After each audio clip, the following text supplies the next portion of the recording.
Hello and welcome to America's Day at the Races. We're a little wet here in South Ozone Park, Queens, but we have live racing from Aqueduct where in our featured 8th race, Jane Gray, she's run her fastest race to date over a sloppy track, going a mile, same conditions today in what is arguably a weaker field. Over at Oaklawn, they are fast there as Speed Bias will look to continue his trainer Ron Moquette's hot hand. He's leading trainer with 1 week down in the Oaklawn meet. He's facing winners for the first time in their allowance. We'll also preview some stakes action coming up tomorrow here. It's all about the New York breds. The Great White Way. Will Vacation Dance take to the dirt as well as he has the turf? And Le Bon Temps. Was she a fluke last time in the Maid of the Mist, winning at 13-1? She will look to prove the naysayers wrong in tomorrow's 5th Avenue edition of the New York Stallion Series, as we are always brought to you by America's Best Racing. For the love of the race, check out americasbestracing.net today.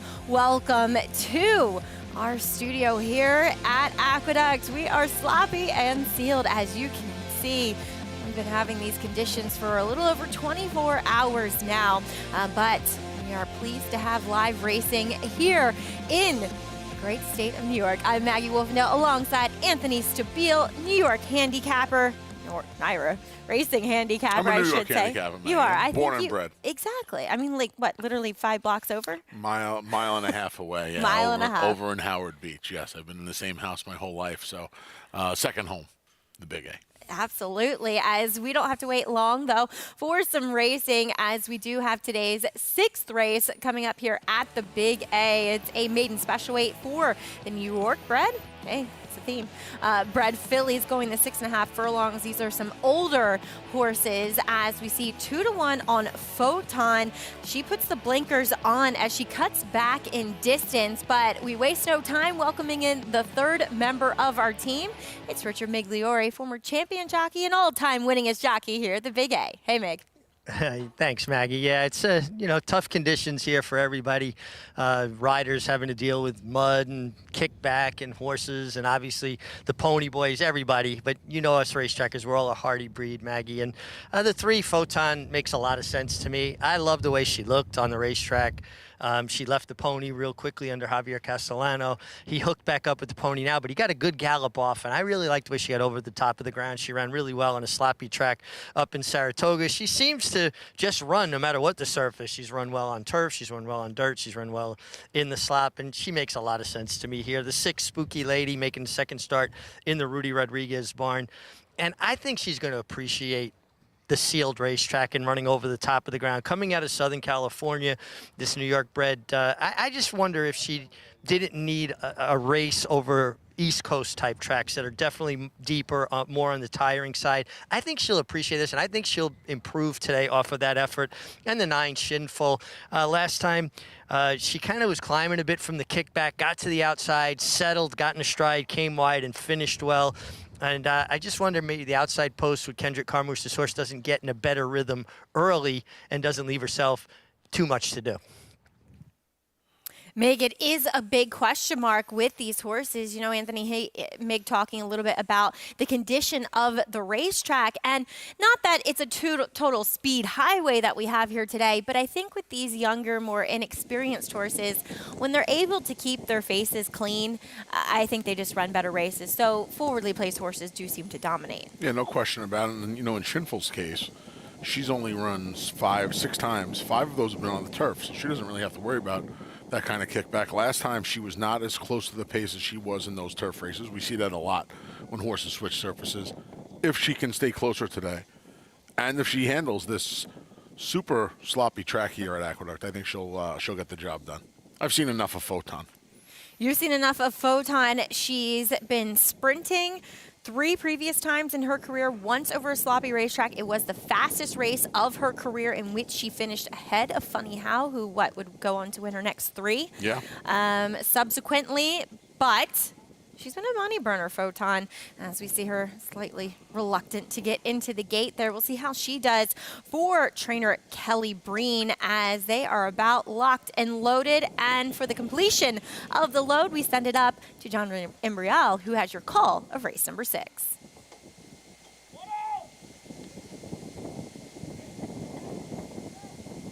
there in the gate.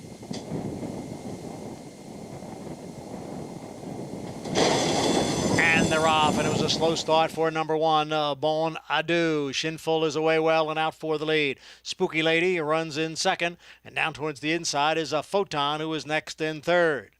And now moving on through is Granny's Connection to move into fourth. On the outside is Volus in fifth, followed by She's a Natural in sixth. On the far outside is Franny Lou next in seventh. Down at the rail is a Bon Adieu, and Virtual Beauty trails the field in ninth through a quarter in 22 and 4/5 seconds. So it is Shinful who has a narrow lead. On the far outside, moving up there, is Granny's Connection into second, with Spooky Lady in third, and Photon is dropping back down at the rail, passed by Volus, and then it is She's a Natural and Franny Lou as the field hits the quarter pole. The half mile in 47 seconds. Shinful on the inside and Granny's Connection on the outside. It is Shinful who leads by a length and a half. Granny's Connection is next in second, and Volus is in third with an eighth of a mile to the finish. It is Shinful holding on here. Granny's Connection in second, and farther back is Volus in third. Shinful with Kendrick Carmouche. Granny's Connection was second, then Volus, and She's a Natural. Shinful, her only second start on the dirt. She makes it a winning one. Well placed by Kendrick Carmouche early on here. And, just kind of having the experience that Meg was talking about too, and yourself, Anthony, I think really helped her chances today. It's funny, there's no playbook. There's no textbook here. But if there was one, she followed it. Didn't break as alertly as she did when she switched as she normally does when she switched surfaces. Rick Schosberg, who's been on a tremendous run this fall since announcing his retirement, pulling an Aaron Judge here with the walk-off year. She broke today. And once she broke, Kendrick let her roll. And that's what Kendrick does. Kendrick's not going to fight them on the front end. When it got himself into a 3-ply speed duel, didn't matter. Was able to hold off your husband's first-time starter, who was ridden a little confidently. And raced well to 15-1, certainly outrunning odds. She's Maggie. all right. Yeah. She will improve from that run, too. Just got a little bit leg weary late, but very professional debut from Granny's Connection. But seventh start was the lucky charm for Shinful as she graduates here for Rick Schosberg. As you said, continues a nice fall, and Kendrick Carmouche and Vivian Malloy and Addition Farm.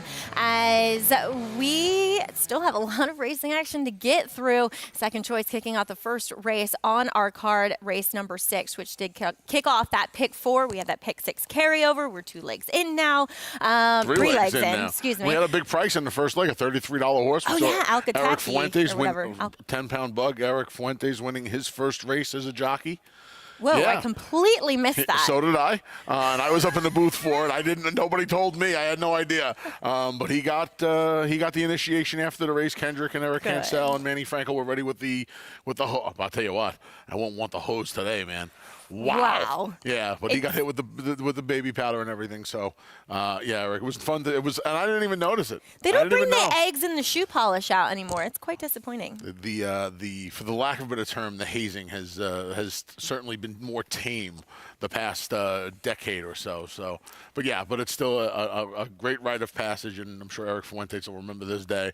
A sloppy, rainy, windy mess at the Big A with a lot of good memories. Congratulations to Eric. He rode that horse very well, very aggressively to get the win. As let's take a look at race number 8 today. As we mentioned at the top of the show, it's really Jane Gray's race to lose. Anthony, she was installed at even money on the morning line, and she just exits races that were littered with horses that are arguably better than what she meets today. This is her start 3 back at Saratoga, first time trying a mile. She would finish second here to Cocktail Moments. After that, she'd be wired by Missy Greer, and subsequently after that, she'd be wired by Rosa Veloce, and second place finisher Beguine run very well in the Garland of Roses. An awful lot of board placings piling up for the daughter of Into Mischief. And look, that's a good thing. If you're an owner, $87,800 this year without getting her picture taken. It's pretty impressive. See if she can get the job done this afternoon. Well, if you want the horse that has been on the win streak, that is number 1, My Sweet Wife, in this race here. Here is her start last time out, where she just kind of easily handled this field, but she is facing some better rivals, and namely Jane Gray. Yeah, last time that was her first time against open claimers. She handled them with a plum. She had beaten conditioned claimers before that, and comes into this race on a little 2-race win streak for a barn that when Michelle Nevin gets these horses going right, they usually stay good for a long time. We'll see if she can upset Jane Gray in today's feature. Well, that is just one of the races on today's program. Let's check in and see what's on tap. As always, our today's races are brought to you by Claiborne Farm. And race number 7 here at the Big A does kick off the start of the late pick 3. And then over at Oaklawn, we'll bring you races 4 through 9. Their late pick 5 starts in race number 5. And a good-looking allowance field assembled in the 8th. If you want to play today's races on the program, or really anytime, 24/7, get a NYRA account today. Earn that $200 deposit match bonus when you use promo code MATCH200. Check out NYRABets.com to get things started. Back here at Aqueduct, it was all about Shinful as she graduates, breaking her maiden. As you see, Vivian Malloy in the winner's circle too. Vivian, she actually stands the sire a shin forward. She is a longtime horsewoman, longtime breeder and owner here in the state of New York. Yeah, great to see Vivian coming out in this today for Shinful. Maybe her last runner with Rick. She's had horses with Rick for an awful long time. And Philly got the job done today. You know, I had a big tip on her, Maggie, first time out. Oh, really? Yeah, at a big price, too. And Yeah. she outran her odds certainly that afternoon. That was on the grass, and all of her prior starts, except the last one and this one, were on the grass. Maybe they got her surface wrong because she was good last time, a little bit better today, and got the job done. And now you can have a nice little useful horse. I know a bulk of the Rick Schosberg horses are headed over to Dave Dugan. Yes, I know that, like the Clear Stars horses. Yeah, I don't know if this one will, but yeah, Vivian does have a couple of other trainers that she uses too. So, well, it'll be interesting to see where Rick's horses end up, as we do see horses over in the paddock at Oaklawn for their 4th race coming up. And Anthony, we'll dive into this one. It is a claiming 30 going 1.16 miles. More on this race and a whole lot more coming up on America's Day at the Races.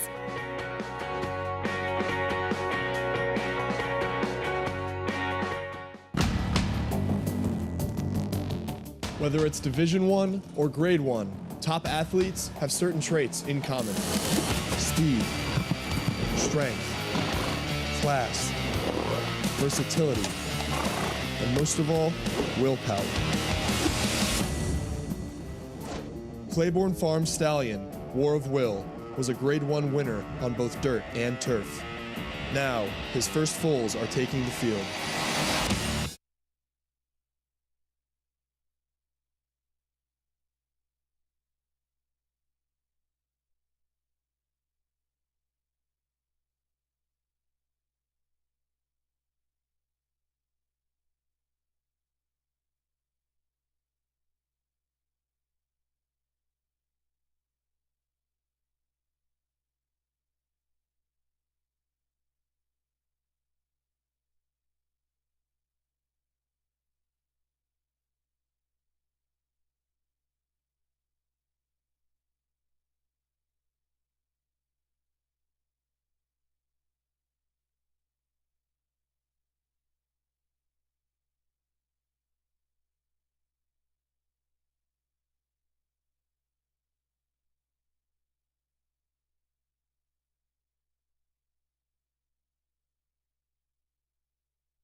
Thanks for joining us on the program. America's Day at the Races continues with help of Claiborne Farm. 100 years of doing the usual unusually well. Iconic barn, the black with the yellow stalls. What a place. Truly is. Unbelievable place. Over at Oaklawn, their 4th race is on the track. That's claiming 30, going the mile and a 16th. We will kick things off with number 1, West Side Girl.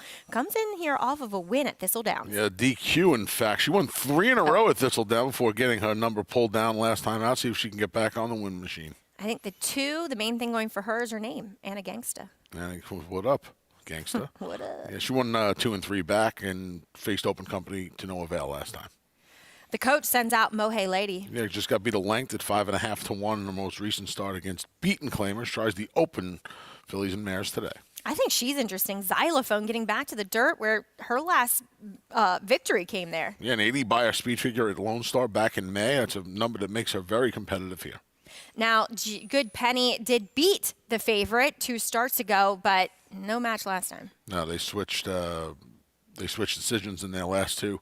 We'll see if that little second off the little break helps Good Penny. She's cold as ice. Wow. Stretching out from a series of sprint races.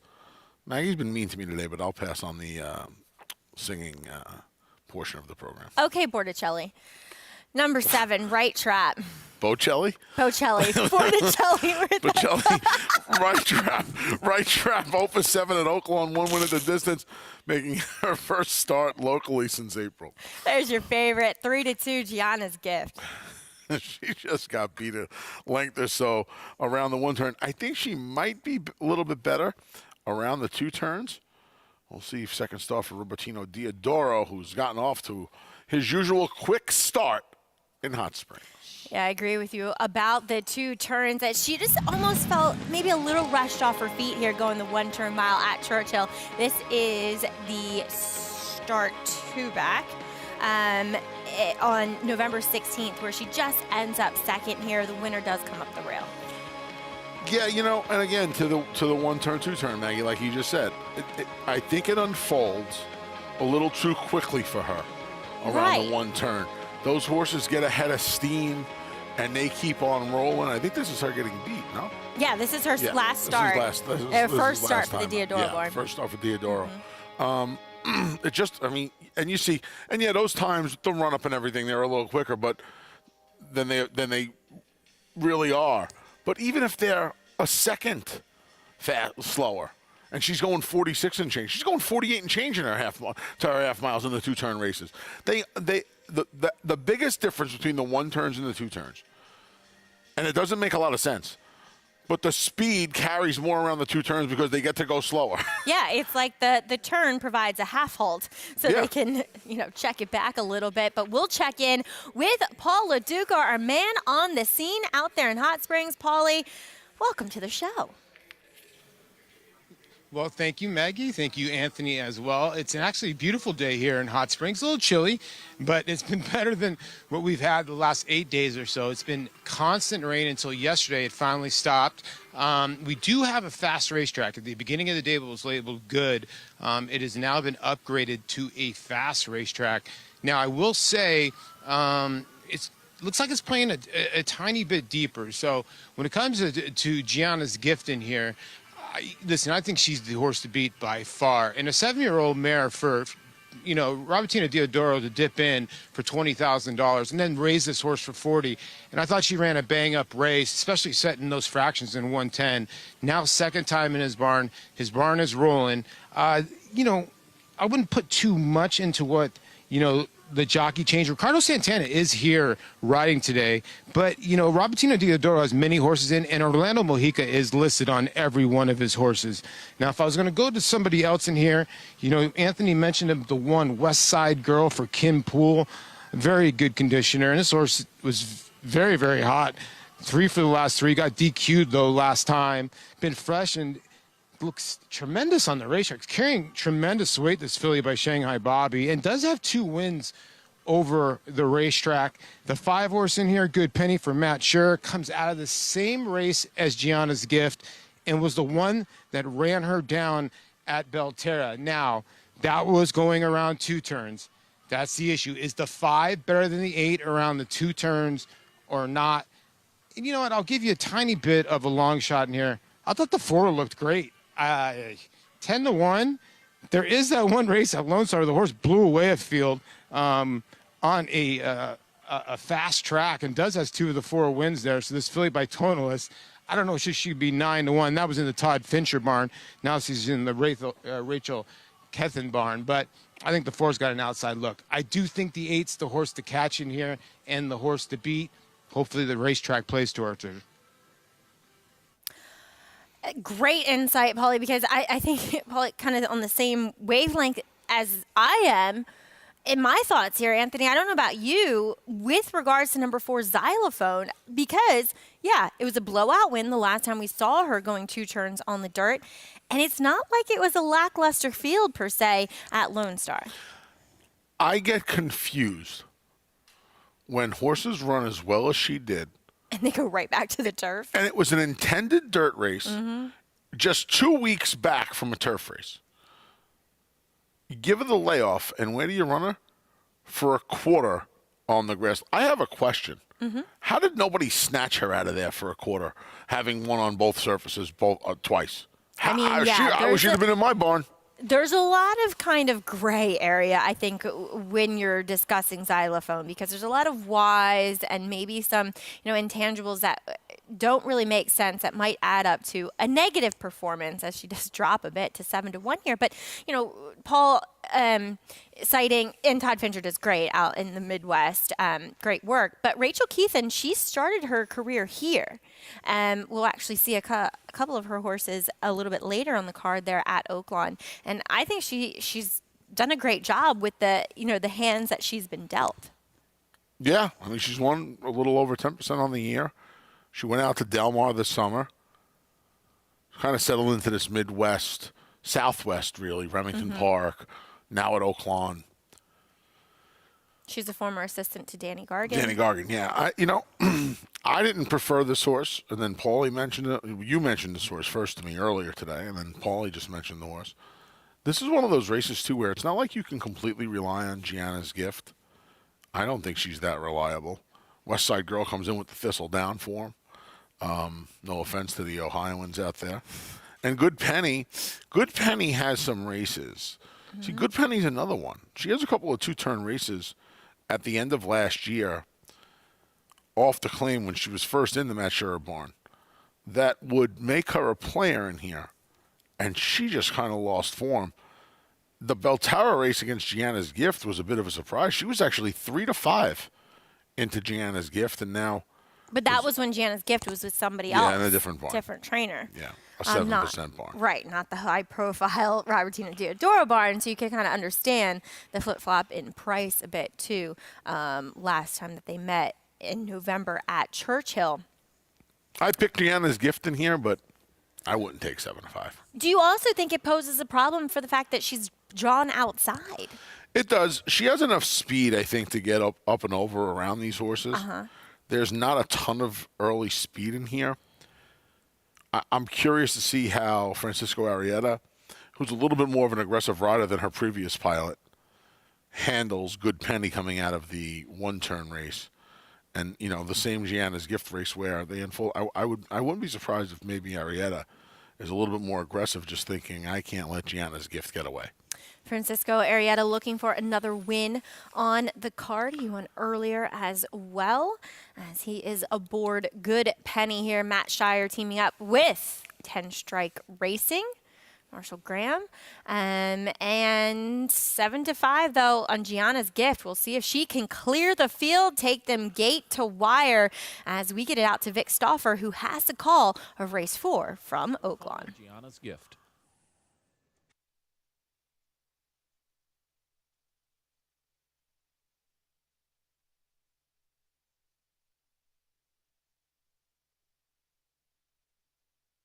They're at the post. They're off. Good Penny and Gianna's Gift, the 2 favorites, broke very well. She's Cold as Ice is close up. Then comes Anna Gangsta, followed by Right Trap and Moy Lady. West Side Girl, and the early trailer is a Xylophone. Gianna's Gift trying to cross and clear in front of She's Cold as Ice, and she got to do it. She's Cold as Ice had to tap on the brakes, so Gianna's Gift is the uncontested leader. She's Cold as Ice trying to re-engage from the outside with Right Trap 3 deep. Then comes Anna Gangsta. She's in the yellow and about 4 from the front. Another 4 back to Good Penny, who's traveling comfortably. 2.5 to Moy Hay Lady and West Side Girl. And Xylophone is the trailer. 12 lengths first to last. Gianna's Gift is the leader. It is Gianna's Gift, a measured 3/4 length lead over She's Cold as Ice in second. Anna Gangsta has advanced 1 position. She's up into 3rd now in the yellow and 2 from the front. Right Trap is pushed along by Rocco Bowen. Then comes Good Penny. She's 5th and still 6 off the lead. 2 lengths in front of Moy Hay Lady and West Side Girl. Xylophone has trailed throughout, and Gianna's Gift has 3 furlongs left to race. Gianna's Gift, 3/4 of a length, now a full length and a quarter to She's Cold as Ice in second. Anna Gangsta at the rail, then to the outside Right Trap. Good Penny begins to unwind, and here's Good Penny. She's about to go from 3rd up into 5th, and now she's within 2.5 of the front with a chance top of the stretch. Gianna's Gift and She's Cold as Ice. Good Penny continues to catch the eye, and here she comes in the center of the racetrack, and Gianna's Gift has been passed by both She's Cold as Ice and Good Penny. She's Cold as Ice, Good Penny, down to these 2 a 16th out. She's Cold as Ice and Good Penny. Good Penny and She's Cold as Ice gonna be close. Good Penny outside. She's Cold as Ice inside. Good Penny forges to the front. Good Penny beat She's Cold as Ice. Gianna's Gift was 3rd. West Side Girl 4th. Good Penny finds the wire in time. Oh, God, they scared me on the track feed. They were showing the You all right, at kid? first. I was a little nervous. I was giving Good Penny the accolades of winning, but Matt Shire does condition this one for 10 Strike Racing. Francisco Arrieta picking up his 2nd win on the card. Yeah, Maggie, so you think he could sing audition with She's Cold as Ice, almost gets home here at 15 to 1. Good job by Tyler Bays trying to nurse this horse along the last 16th of a mile, 8th of a mile. But Good Penny just kept on grinding away and gets the job done as the 2nd choice. Shifting gears back over here at the Big A race number 7 on the track, claiming 50 for the 3-year-olds, going the 7/8. We just saw Funny Joke go by. He's your favorite. There's number 2, Prin Track at 5 to 2 as well. Number 3, Salute to America. Yeah, taking some money in here at 7 to 2. Finished 2nd last time out. Behind repeat winner Swift Tap. Doubles up from 25 to 50.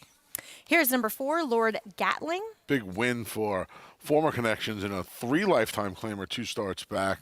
Tried starter allowance company to no avail last time for the new barn. Number 5, Good Skate. Now, he was a scratch last week when he was unfortunately kicked in the gate, but that was for 25. Yeah, he comes back quickly after the incident, doubles up for his claiming price. He was claimed for a quarter back in August. Now he's in for 50 after 1 try for the new barn was not very good. Number 7, Catching Cupid. First off, the claim for Antonio Arriaga. I like this horse today. This horse won 2 of his last 3. Both of those wins came with blinkers. Last one came off a 9.5-week layoff. I think this horse is the outside tracking speed in here. By Cupid out of a Bernstein mare, should like a wet track, and gets Manny Franco in the saddle. Number 1, Funny Joke, will go first off the claim for Rob Atras, who really does great work with these types of moves. He does, yeah, and the barn's been going well after a little bit of a lull this summer. Richie, tell us your thoughts here about this field for race 7.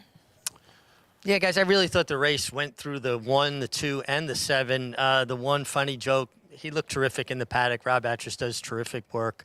Got that big Kendrick Carmouche warm-up, man. He left the pony, and he just kind of blitzed along at a 2-minute lick. For people that don't know, a 2-minute lick is when they go about 15 seconds to an eighth.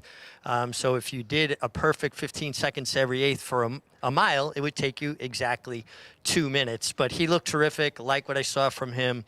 I ultimately am going to pick the 2 Print Track. I just think that there's potential here that he could get loose on the lead, and he's a horse that shows a lot of tenacity. He will fight for it. He doesn't mind being in a battle. He gets Jose Gomez. You get a 5-pound break in the weights. He did win 2 back with Jose Gomez and ran well in the slop last time at Parks. And then the outside runner, he looked terrific. Antonio Arriaga, I think a very underrated trainer.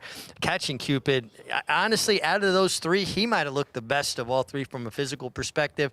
I just thought he might be the one on the hard chase to the 2 Print Track.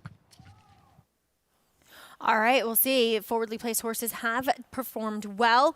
We'll see if Printrack gets that early lead and is able to take them the whole way. But a horse that both you and Richie are very intrigued by, that's number 7, Catching Cupid. He could be pressing, and he's the one outside, which we've seen that type of kind of flow of a race perform well today. I said it to you this morning on Talking Horses. If we were to anoint the best bet of the day, this was mine. I thought this horse. Love it, 7-2. I thought this horse was a value claim last time out, especially being able to run right back in a spot against 3-year-olds exclusively.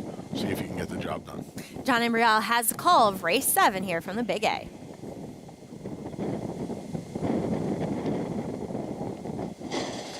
And they're off. Lord Gatling out for the lead along with Printrack. Printrack goes on with it to take over. Lord Gatling runs in second, and on the outside is Good Skate next in third. Funny Joke runs in fourth. On the outside is Catching Cupid. Trailing the field is Salute to America in sixth as the field races up the sloppy backstretch. And it's a 3-way battle up front. Printrack, Good Skate, and now Lord Gatling takes back and is 2 lengths from the lead. The quarter, 23 seconds. Good Skate on the outside, Printrack on the inside, and the two of them are right together. Funny Joke is right alongside of Lord Gatling. Their heads apart, third and fourth. Catching Cupid runs in fifth, 4 lengths to the trailer. Salute to America. Midway around the far turn, and now Good Skate goes on with it to take over the lead. It's Good Skate in front by 1.25 lengths. Printrack now dropping back at the rail. Lord Gatling has moved into second. Funny Joke is on the extreme outside.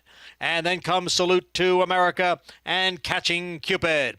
Good Skate challenged here by Lord Gatling, and the two of them are right together. Lord Gatling on the outside with a narrow lead. Good Skate continues to battle on, 1/8 of a mile to the finish, and it is Lord Gatling with a 1/2 length lead now. Good Skate runs in second. They're coming on for the finish with Lord Gatling and Good Skate 1-2, and it will be Lord Gatling, the biggest price on the board at 18-1. We've seen some upsets today, Anthony. I got to say this one's probably the biggest one that we'll say. I'm very curious now, Maggie, with a Caltech starting this pick 6 off and this horse busting up a lot of tickets. There may be a double carryover tomorrow. I'm trying to find a case for this horse today, and I really can't. And maybe he just took to the wet track. Romero Mirage had him in a good spot, and he was able to make a winning move on the turn. It looked like for a second at around the 8th hole, Good Skate, inside the 8th hole, Good Skate was going to come back, and Good Skate gave him all he could handle coming down to the line. But like Johnny I said, the longest shot on the board prevails. Good Skate ran well in defeat here. Nobody else showing up at all. And it kind of felt like these were the two maybe, I don't want to say cheaper horses, but for instance, Good Skate was entered for 16 after that allowance try and then was scratched at the gate for the 25. So there was sometimes there's just a little sense to be made. As Lord Gatling, though, got to give him credit. He likes to win. 4th win out of 9 starts. Eddie Pringle picks up 2nd win of the year here with Romero Mirage. Yeah, big price, 18-1. Wowzers, blowing up a lot of tickets. We'll see how everybody stands in the Pick 6 and the late Pick 5 for What was that voice? matter. I don't know, but we'll recap this race, get over to Oaklawn as well, and more silks, more reveals coming up after this break.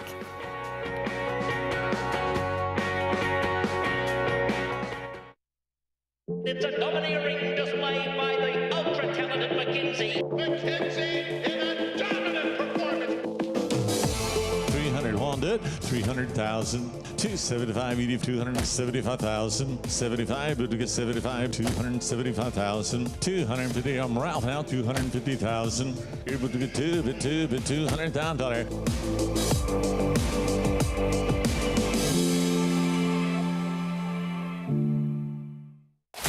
Who you betting on? How about an app created specifically for horse racing? Nairo Bets. We specialize in thundering hooves, fist pumping, and boosting your bankroll with robust weekly promotions.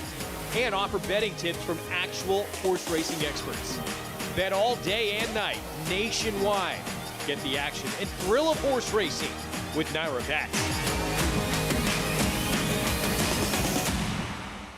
Accelerate, a 5-time Grade 1 winner with over $6 million in earnings. In 2018 alone, he won the Santa Anita Handicap, the Gold Cup, the Pacific Classic by a record-setting 12.5 lengths, the Awesome Again, and bested a world-class field in the Breeders' Cup Classic. A grandson of legendary Lanes End stallion Smart Strike, Accelerate stands to continue his grandsire's legacy at Lanes End. You don't have to be a multi-millionaire to get into this game. You can have a few $1,000s and have fun with it. But with the bonds, you're actually going to win. I've had the opportunity to win multiple races. In fact, this year won 2 times in one day, which is almost unheard of to be able to do. This is going to happen with them. You will get into the winner's circle in Saratoga. You will walk that horse in, and you will stand there, look at the crowd, and the bonds will take you there and get you into that winner's circle. And it won't cost you a lot of money.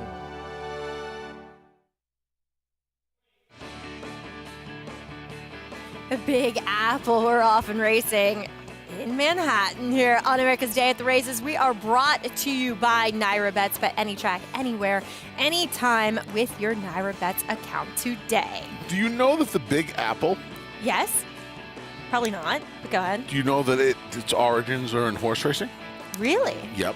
Divulge. Brian Courtney, Acacia Clement's dad, sent me a piece earlier this week how it referred to the 5 racetracks: Aqueduct, Belmont, Saratoga, Empire City, which is now Yonkers, and Yonkers. And it was called, which it was not a harness track, they were all thoroughbred tracks. And that was called the Big Apple.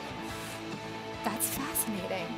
Lord Gatling, he pulls off the upset at 18-1 for Eddie Pringle and Romero Mirage, and kept to task here, picking up win number 4 and upsetting a lot of people here. As good skate, he would settle for narrowly defeated second, 18-1 over 5-1 over 5-2. We're all on our Naira Bets accounts now, but more often than not, 20 years ago, this would be heard. Tearing them up, 38-20. Have a good day. There we are. Luckily, yes, that 15-1 shot was not part of the late pick 5, but yeah, things getting interesting here. Silver Skillet favored, Shinful second choice, Lord Gatling longest price in the field. As we turn the page, we'll see if Jane Gray can make the chalk players a little happier. She is actually pretty chilly at 5-2 right now. Is the horse you're interested in, My Sweet Wife, 4-5. Kendrick Carmouche and Michelle Nevin. Well, we have been revealing our horses, talent here on America's Day at the Races, for Game of Silks. And it's time for another reveal. This time, it's my horse. This will be my second horse that I've gotten in my stable. My first horse was a Star Guitar, Louisiana bred. This time, I have another filly, and she is by Get Stormy. Wow, she has a name already. Her name is Huntress, I believe, right? Okay. But you got to do a little digging. But if you go through the pedigree, the 3rd generation actually includes Got Stormy. So obviously this cross with Get Stormy has worked in the past here, and she is a Kentucky bred. So I really like that kind of middle part of the pedigree. And I was reading a great article on Eddie Rosen, who does a lot of the pedigree work and buying for Mike Rapoli, Anthony, and he says when you look at pedigrees, you always have to start from the bottom of the page up. And I like what I'm seeing from the bottom up. I mean, it includes Sir Alfred James, who was a dirt sprinter. Yeah, he's fast horse. Stormy, a Grade 1 winner against boys, 2-time winner of the 4-Star Dave. I'm happy for you. I'd like my horse now. I mean, I've been waiting for my horses for like 2.5 weeks. Hold your horses. Just kidding. You will be the next reveal. I know. I'm ready. Are we doing this now? You ready? Yes. Dun, dun, dun, dun. Ooh, you got a chestnut? I hope I don't have. I already have a Huntress, by the way. I love chestnuts. Let's see. An Emshawish. Ooh, we're turfing it up, my friend. We are turfing it up. There's a lot of K's in this horse's pedigree. Is it a Juddmonte? It's a. It's Juddmonte usually when they do that. It's Katanga, who's a German bred. K's a word. Capital Camps. There's a lot of K's going. Maggie, every horse has a K. I've never seen anything like this in my life. I hope you got to name it a K. I hope I don't strike out with this one. Oh man. Yeah, a lot of K's. It's just K. It's everything. Okay. Emshawish, useful runner. I like the Emshawish. So it's the first foal out of an unraced dam. German bred. Fourth crop of Emshawish. There he is. Oh, he's a nice look. I am a sucker. I know exactly where they are. I love chestnuts. They're at Timonium. Wow. Is that accurate? Yeah. Sold. It says the phase tipped in Mid-Atlantic. He's a big boy. And no wonder I own him. That makes sense. He's got a nice hind end to him.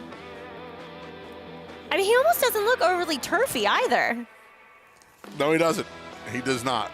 I wonder if they stay with the K's.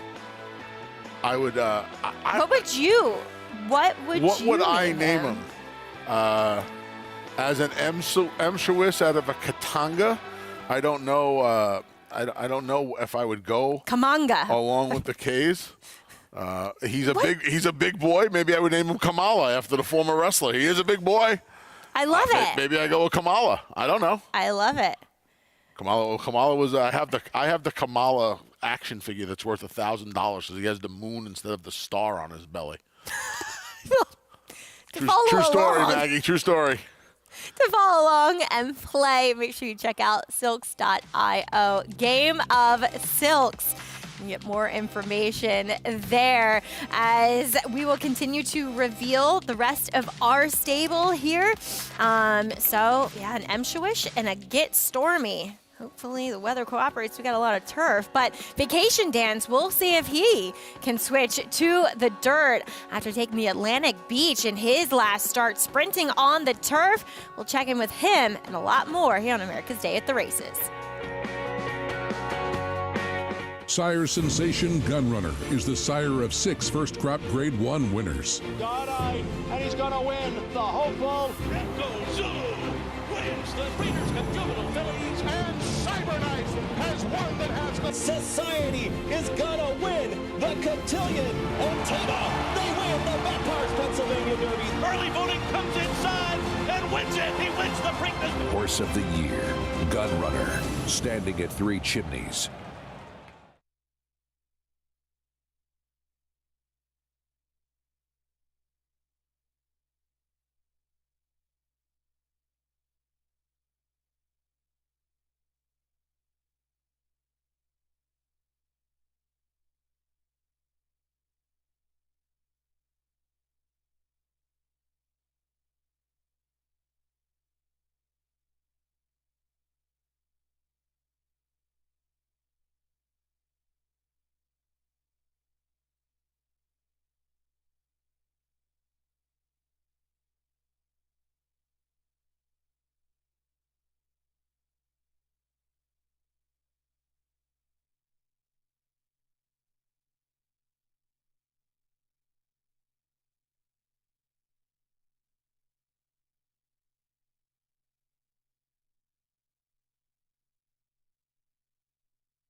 Welcome back to the program. We are brought to you by Run Happy, now standing in stall number 1 at Claiborne Farm and producing winners despite being a champion sprinter that can run over any distance and surface. Race number 5 is coming up next from Oaklawn Park. It is a maiden 30 going the 6 furlongs, and we do have a Run Happy in here too. He's number 2 in Happy Hollow, but 8-5 on a horse that is dropping down, and was 30-1 in his last start. That's number 1 in here. Frostalicious. Chelsea Bailey in the irons again. Yeah, showed speed through a wicked opening quarter in a restricted maiden. Special weight drops in for the maiden 30 today. I really wonder, Maggie, how much difference there is between those two levels. Very fair point. Does take the blinkers off after pretty much just running off in that last start, but is very quick. As number 2, Happy Hollow, that daughter of Run Happy. First time starter here for Johnny Ortiz. Solid, if not spectacular work tab for a barn that can win with a firster, especially when they debut for the tag.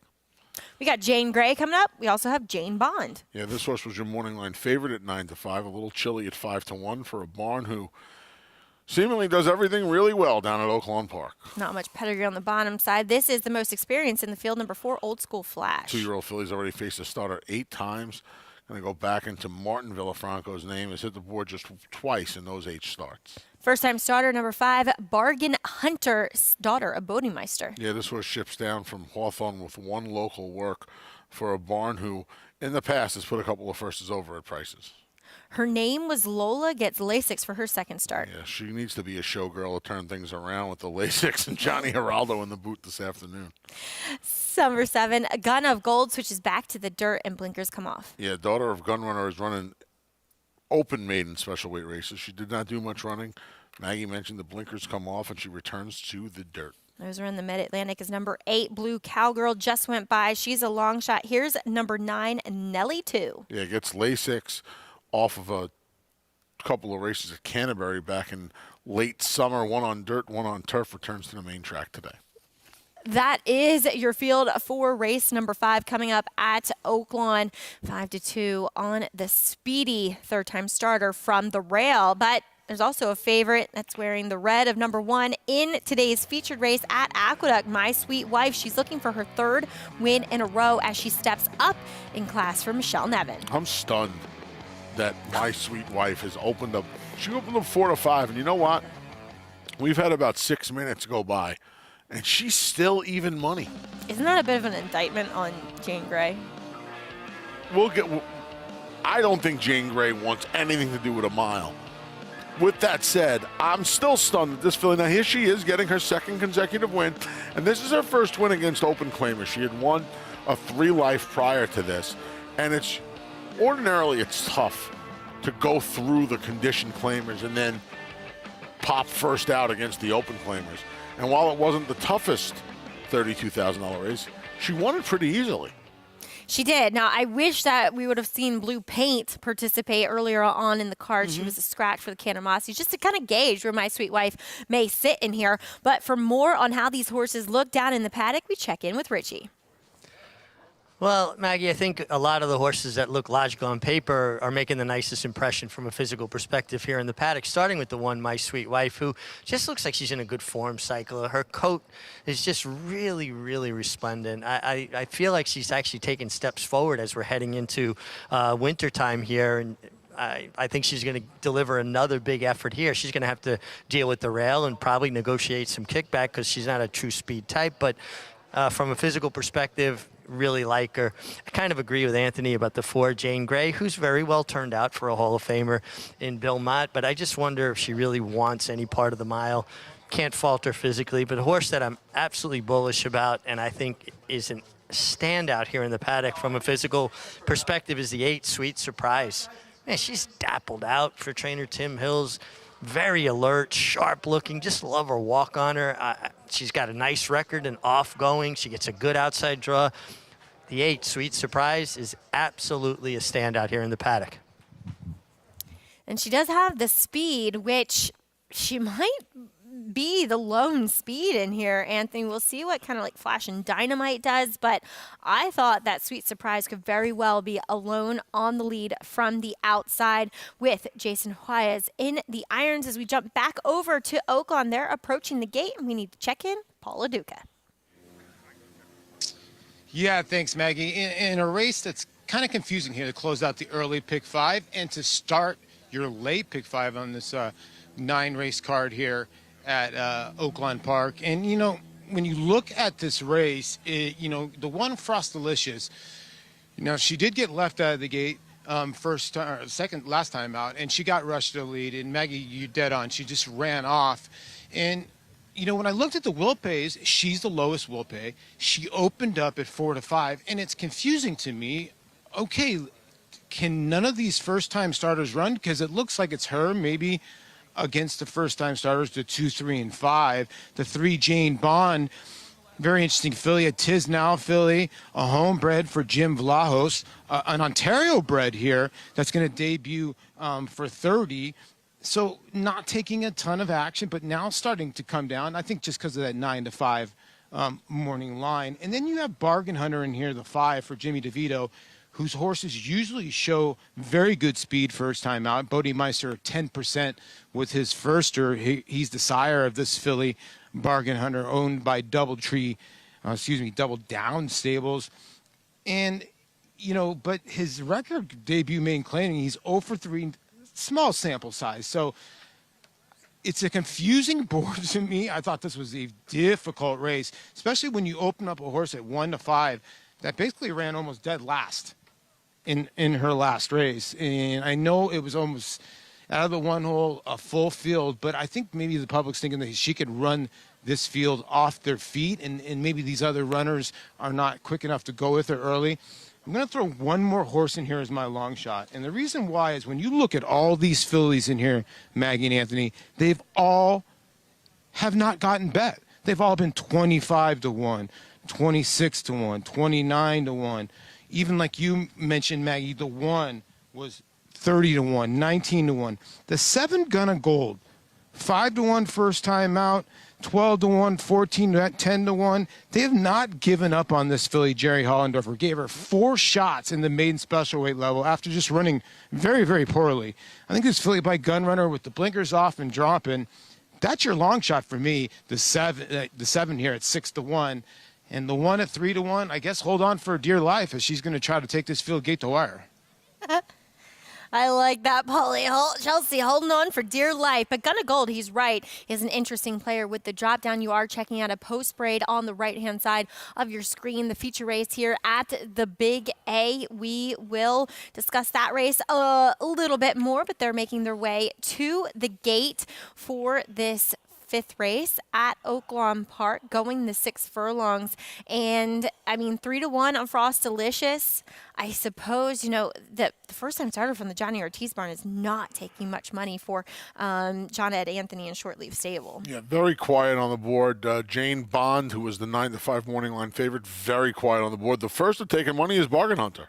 Yep, totally. 3 to 1. Jimmy DeVito horse. Daughter of Bodie Meister, Unraced Dam. Some of the siblings, though, were decent dirt sprinters. Yeah, you see a work tab that dates all the way back to June at Hawthorne.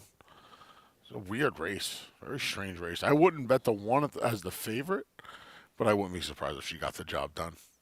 I think Paul's long shot, Gun of Gold, who's currently 7 to 1. It wasn't like she was devoid of speed in her last dirt race, though the blinker's coming off. We'll see if that has any bearing on how she performs today. But she could be right there in the mix, too, and could be waiting to pounce as we head out to Vic Stauffer for the call of race 5 from Oaklawn Park. Blue Cowgirl.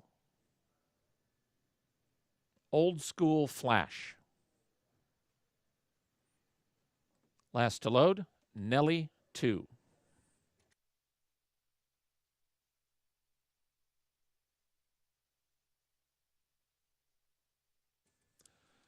They're at the post. They're off. Good. Good start for Bargain Hunter and to the outside Gun of Gold. These two show the most speed. Jane Bond and Bargain Hunter away third and fourth. Frostalicious is fifth at the rail, then Happy Hollow, followed by Blue Cowgirl, and her name was Lola, and the trailer is Nellie 2. It is Bargain Hunter, pumped up going into the far turn. She's got a 2-length lead on Jane Bond in second. Gun of Gold is third now, and about 2.5 from the front. Frostalicious fourth at the rail with 4 to make up. Then comes Blue Hollow passing horses in the green cap, and here's Blue Hollow up into fourth. Old School Flash just inside of her. Happy Hollow has 5 lengths to make up. She's 2 in front of her name was Lola. Nellie 2 is the trailer, and Gun of Gold is about to make a move for the lead. Here's Gun of Gold to quickly open up. Gun of Gold at the top of the stretch with a 3-length advantage from to the outside, and Frostalicious, who's taken over second. Jane Bond is third, and Nellie 2 fourth. Gun of Gold. Frostalicious is now cutting into the margin, but Gun of Gold is the 16th out with a 3-length lead. Frostalicious and Jane Bond are battling second and third. It is Gun of Gold clear to the wire. Gun of Gold in front. Gun of Gold won by about 3.5. Jane Bond was second. Her name was Lola, rallied for third. Frostalicious finished fourth. 7-3-6-1 over at Oaklawn as Gun of Gold pulls off the mild upset. Nice call there, Polly, for Jerry Hollendorfer and Angel Rodriguez. Horses approaching the gate back here at the Big A. And you are checking out Jane Grey, who has late in the game going to the 6-5 favoritism. But boy, Anthony, it took her a while to get there. It took her an awful long time to get there. I thought Richie made a lot of good points about the number 8 in here. Sweet Surprise. I tinkered with putting her on top. So did I. I really did. At the end of the day, I just went with the horse that's in a little bit better current form and on a little bit of a win streak. I like to stick with win streaks. So I went there. You know, they're not all like, I mean, even Zenyatta's win streak came to an end. Good. I bet Blame. So did I. There wasn't a dry eye in the house. Mine were just. I think we're all whooping it up here at the Big A. Mine were good and dry. Believe me, mine was great. No, I love Zenyatta, but I just don't know how Blame got so. What was he? Was he 10-1? No. It's like 4, I think. Okay, maybe paid it was like 10 5. or $12. Yeah, that's what I'm thinking. He paid like $10. All right, they're heading into line. Sweet Surprise. She could pull off the upset here, though. She has that early speed, but Jane Grey looking for that winner's circle. She's yet to find it since coming back off the long layoff. Johnny Rial with the call of race 8.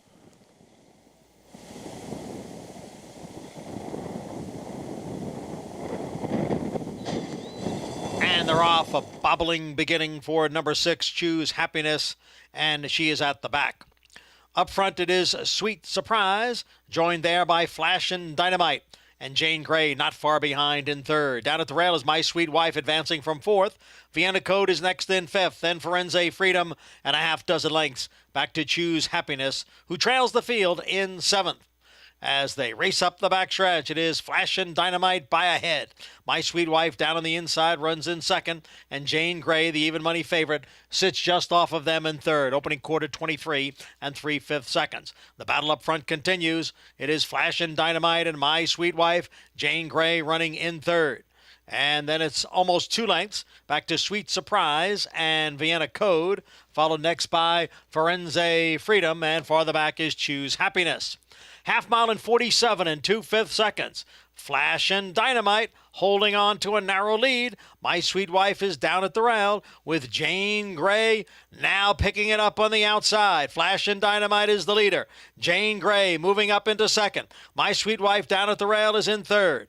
And then 3 lengths to Sweet Surprise in fourth as the field comes off the turn and enters the stretch. Flash and Dynamite challenged here on the outside by Jane Grey. Flash and Dynamite and Jane Grey, and they are right together with Sweet Surprise now moving to the inside and gaining ground. Here comes Sweet Surprise. My Sweet Wife is coming back again on the inside. Now is 16th out. It is Sweet Surprise with the lead. My Sweet Wife is in second. Flash and Dynamite is third. It is Sweet Surprise by a long neck. My Sweet Wife was second. Flash and Dynamite finished third.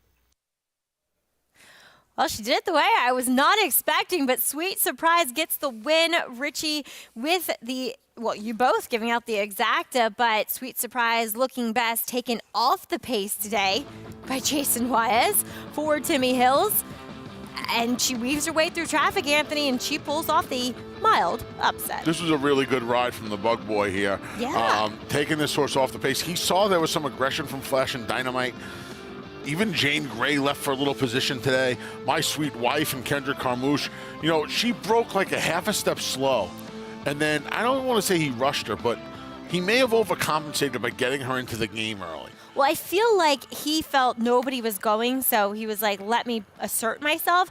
But at the end of the day, I don't think she wants to be ridden like that. I think she wants a target because you saw Agreed. her come back on once she got passed down late in the game. Yeah, I agree. And this Bug kid, you know, his numbers came up here really dirty looking. He was only a 5% rider. He was down in South Florida. And he did the right thing. When you're a 5'7", when you're a 10, 7, 5, even a 5-pound apprentice, you ride. You get your reps and you ride. And yeah, in the beginning, you're not going to ride good horses. You're going to ride 30 to 1 shots. But you know what happens?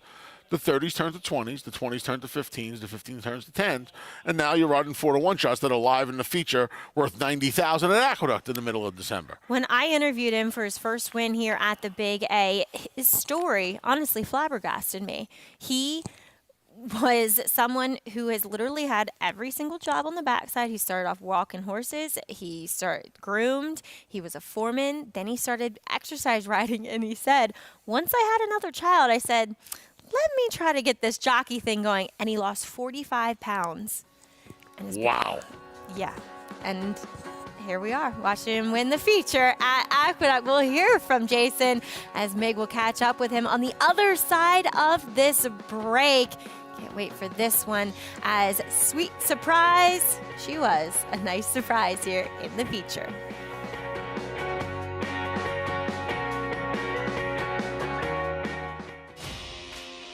The Run Happies are hot, hot, hot with his 2-year-olds burning up the track. Recent top burners include this growing list of winners at Churchill Downs.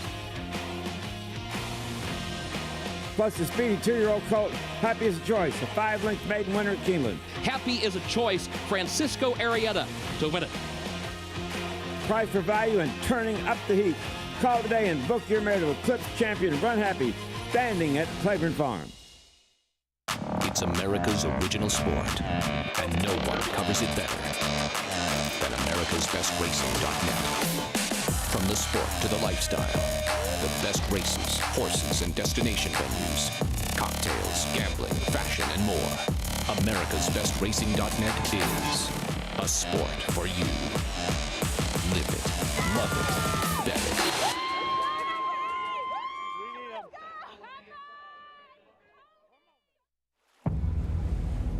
History remembers moments of extraordinary strength, skill, and determination. True greatness is forged by those who fulfill their destiny.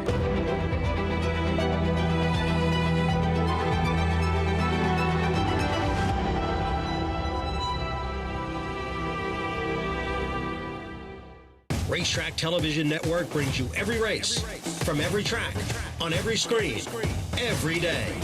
With monthly packages starting as low as $5, RTN gives you great value and access to more live HD streaming and race replays than anyone. Visit RTN.tv today to sign up and watch on almost any device, including Roku and Amazon Fire. RTN has packages that start at $5 per month.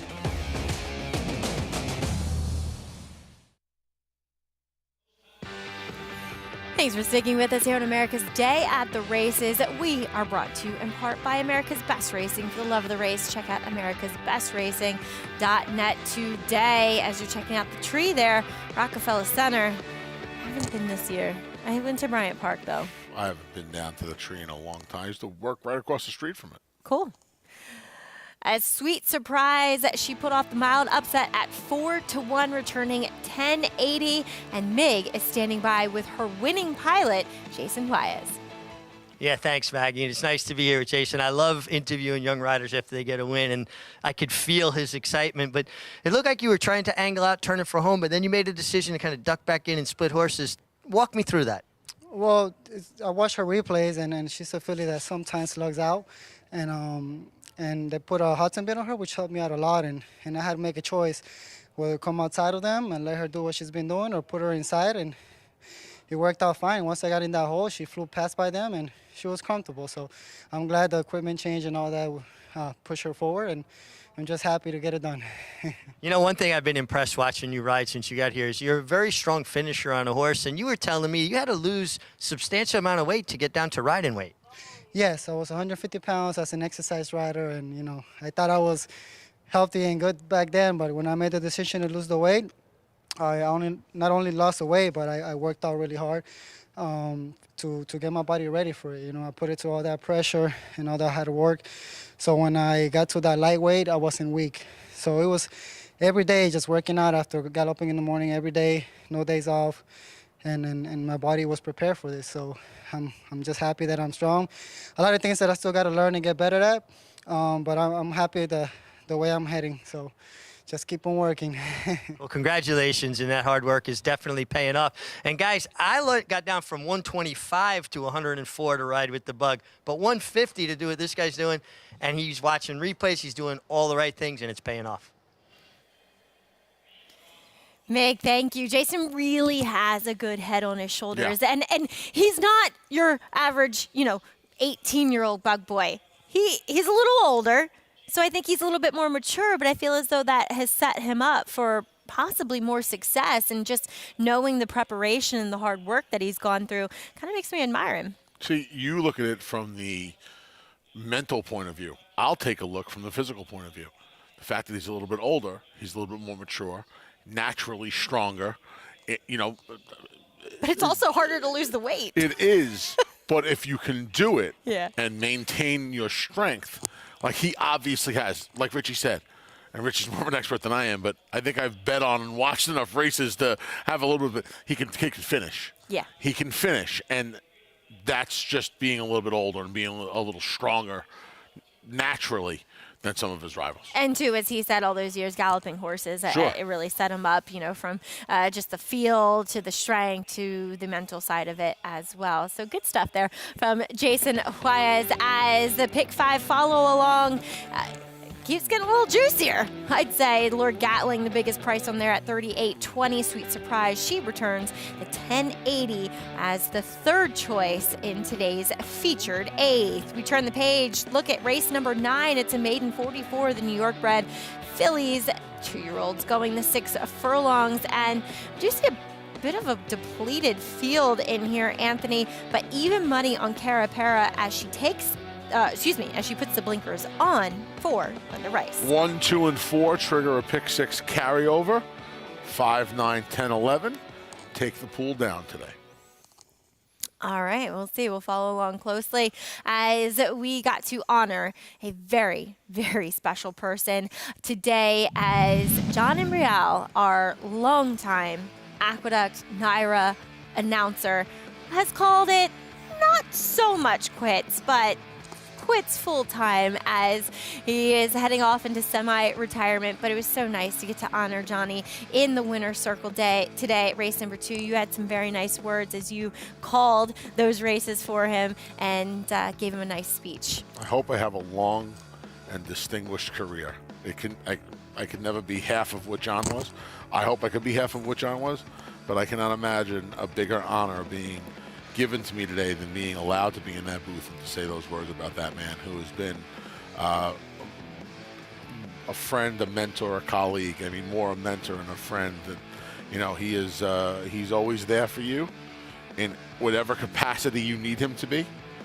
And he is. There aren't too many people in this life that you're going to encounter that you only have good things and good memories of. And that's how John is for me. So, Frank Maramati gave me my first chance to call a horse race. On December 15th, 2018, John looked at me and said, "Do you want to do this?"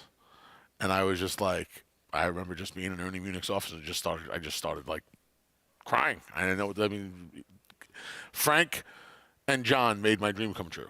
And that's what he's done for so many people, and just the way he is with everybody. It's almost like having a work dad, right? People have work wives and husbands, a work we dad. We affectionately refer to Johnny as dad. I mean, he is everyone's mentor. He's always there to give sound advice. He's always there to support you, whatever you need. Yeah. I always have felt like if I was in trouble, I could call Johnny. Yeah, he's on the very short list of if I get one phone call, it goes to John and Brielle. Well, wishing him a lovely semi-retirement. I'm sure heading off with Madeline to Florida to enjoy some sunshine. As race number 5 over at Oaklawn, we saw Gun of Gold, daughter of who other than Gun Runner, amazing, isn't get it? to the winner's circle in her 5th career start for Jerry Hollendorfer. Blinkers coming off. Angel Rodriguez in the irons. Off the board 4 times. Somebody must have said to him in the past, you're a gun runner. What are you doing here? Let me take care of this today. I think we found the right punch today, too. The first is a dead on the board. I think I could beat the one from the rail without running off. We'll get the job done. And I wonder if she Gun was of Gold. taken. What do you think? At 7-1, that's kind of. I don't know if it matters. Well, you see, at 7-1, she's probably more appealing to be claimed than even money or 2-1 because you assume she's going to lose to the even money or the 2-1, right? When you claim maidens, you try to find the more interesting ones, the ones that you don't think are going to win today because they lose a friend. She may have lost her friend today, but I think she'll be A-okay. Jane Bond running second there. Decent debut for that Robertino Diodoro trainee. As we do have horses in the paddock for race 6. Good-looking maiden special weight. We see Hall of Famer, winningest trainer in North America, Steve Asmussen, in the paddock. He will send out communication memo. See if he can break through in career start number 4 on America's Day at the Races.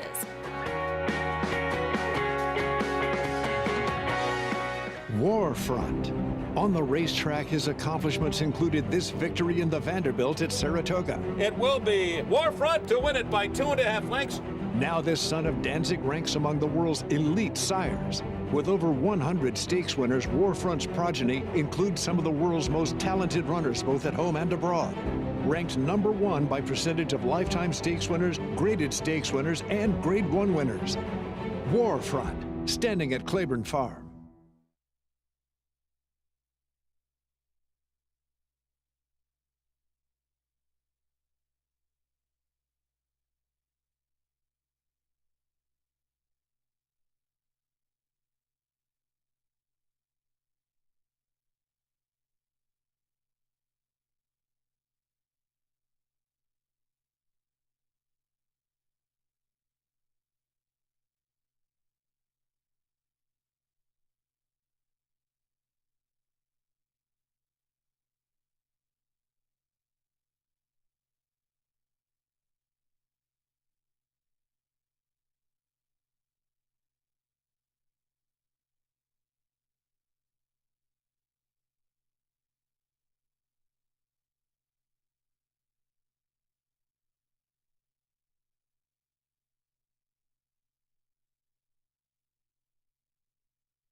There's nothing like New York City around Christmas and holiday time, as our show here on America's Day at the Races, brought to you by Naira Bets. Bet any track, anywhere, anytime.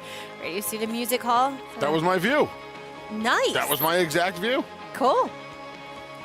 Saw her for over 5 years, and then I moved into the Radio City as a Rockette. Did that for three Christmas shows, I believe. 3. How's your high kick? We just call it a kick, Maggie. We don't call it a high kick. We just kind of kick. If we flick. call, actually, it's like a We kick. flick. It's like a kick. We don't get the full thing out.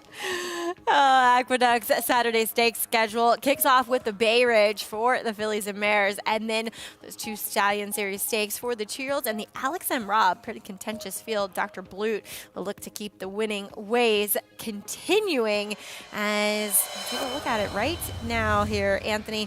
And we talked about this on the preview. What am I looking at? No, we're looking at the Great White Way, my lady. Sorry. I was like, wait, who are these horses?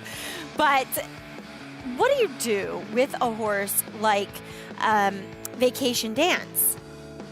Who, I mean, I read an article where John Kim was saying, you know, there is pedigree and there's 3 winners in the family to win on dirt, but that he wasn't handling the track up at Saratoga, and then he chalked it up to maybe the track just being deep there. So then it sounds like a bit of a meandering, I don't want to say excuse, but... You know what it sounds like?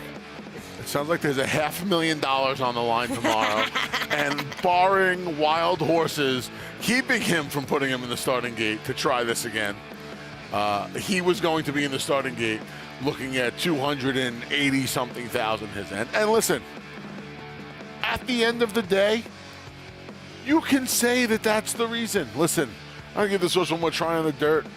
It's 280 to the winner. When's he running for $500,000 again where he's going to be 3-1? When is that happening? I know. That's the thing. At the end of the day, it's not a very tough field. No. There's a bunch of maidens. There's first-time starters. He's an open stakes winner. Now, if he can even duplicate a half of that form on the dirt, then he's a major player. If he runs 10 points less than his turf race, he's probably going to win tomorrow. Mm-hmm. So you again, the money has to play a role. It's $500,000. It's not even against New York State breds. It's stallions in New York. Yeah. You cannot pass up this opportunity. You have to. That's why you see the big fields. You have maidens, right? I think more maidens than 7 winners. of the 11 are maidens. In the 2-2-year-old races, more maidens than winners have been entered. I don't blame them.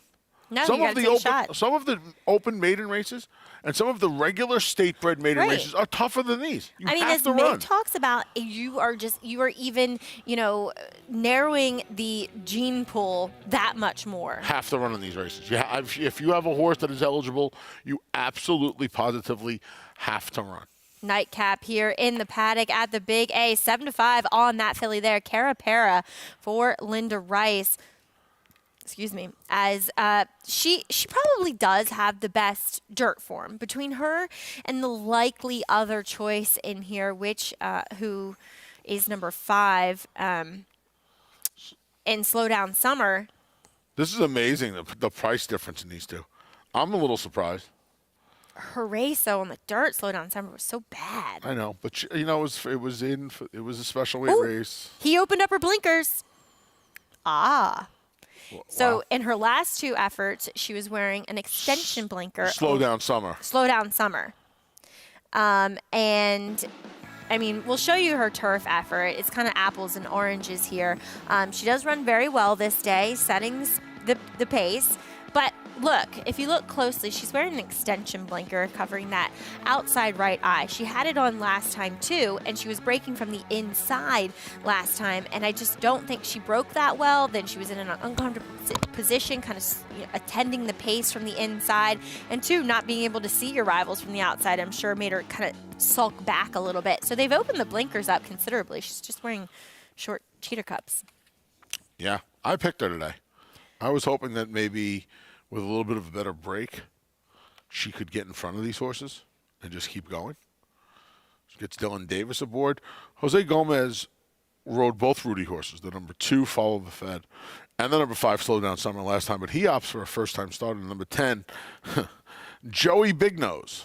Poor filly. She's 3 to taking a 1. lot of money at 3 She's to 1. taking a lot of money. Shipping up here with a solid work tab. Daughter of Union Jackson. He is hitting about 13% with his 2-year-old debuters.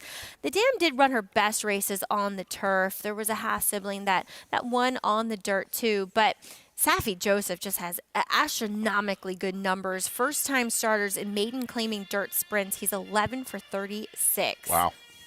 with a nearly $3 ROI. That's a big number. So we'll start things off with the 1A in here. Excuse me. A first-time starter who will break from the outside, Honest Banker. Yeah, daughter of Central Banker gets that outside draw. Jorge Vargas for the debut for a barn, not knowing what their first is that much. There's number 2, Follow the Fed, second off the claim for Rudy. Blinkers went on last time, got beat just a couple of weeks ago, made up some ground late. Third sloppy track in a row for Pretty Miss Keynes. Yeah, we'll see if she handled it 2 back. She did not handle it at all last time. We'll see if the best hops a drop.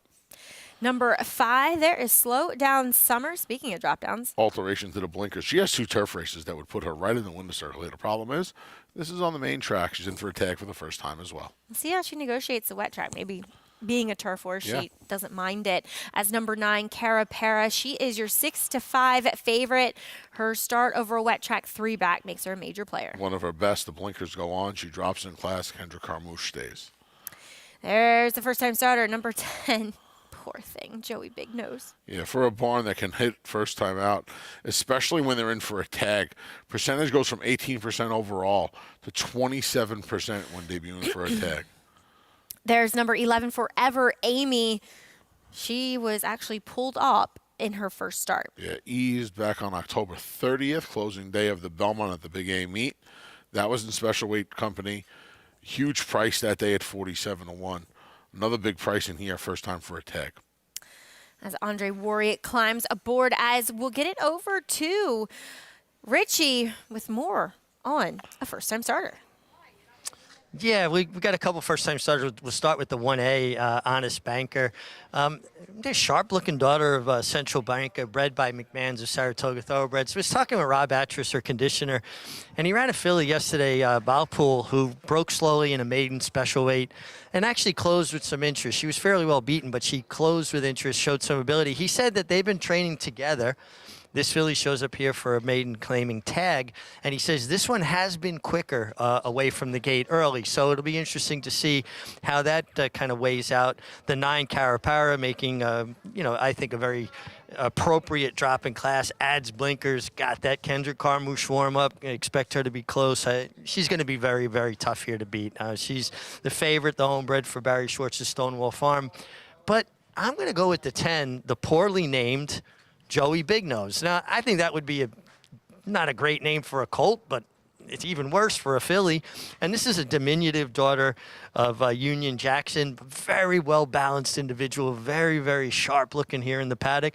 And she ships from warmer climates to here. And we've seen that work. A little cool air gets up under their tail, and they kind of sprint away. And I think the 10, Joey Big Nose, there's a lot to like there. Giving the indication that she might be quick as you are checking out also a post parade from Oaklawn Park as they are 4 minutes away from their 6th race, which is also a good-looking maiden special weight. We'll get more on that race coming up after we see this one here at Aqueduct concluded. And, in these races, sometimes it's just all about getting to the front. Yeah, we'll see how much speed Joey Big Nose has. Are you going to ever not laugh when you hear gotta chuckle. Poor name? See what Slow Down Summer can do. I think it's Slow Down Summer. That's part of the reason I liked Slow Down Summer. Just hoping, knowing there was going to be a wet track or considerable moisture in the track. Just try to get to the front and discourage the rest of them. We'll see if she can do that. I'd be curious to see how much speed Joey Big Nose has. I didn't laugh that time. You did it. I almost did for you. I know. They're heading into line. Carapara, she will be 3 out from the lineup. We'll see if she can graduate here and continue a nice run that Linda Rice has been on. John Embrial, he will bring you the rest of the load and the call, the nightcap here at the Big A.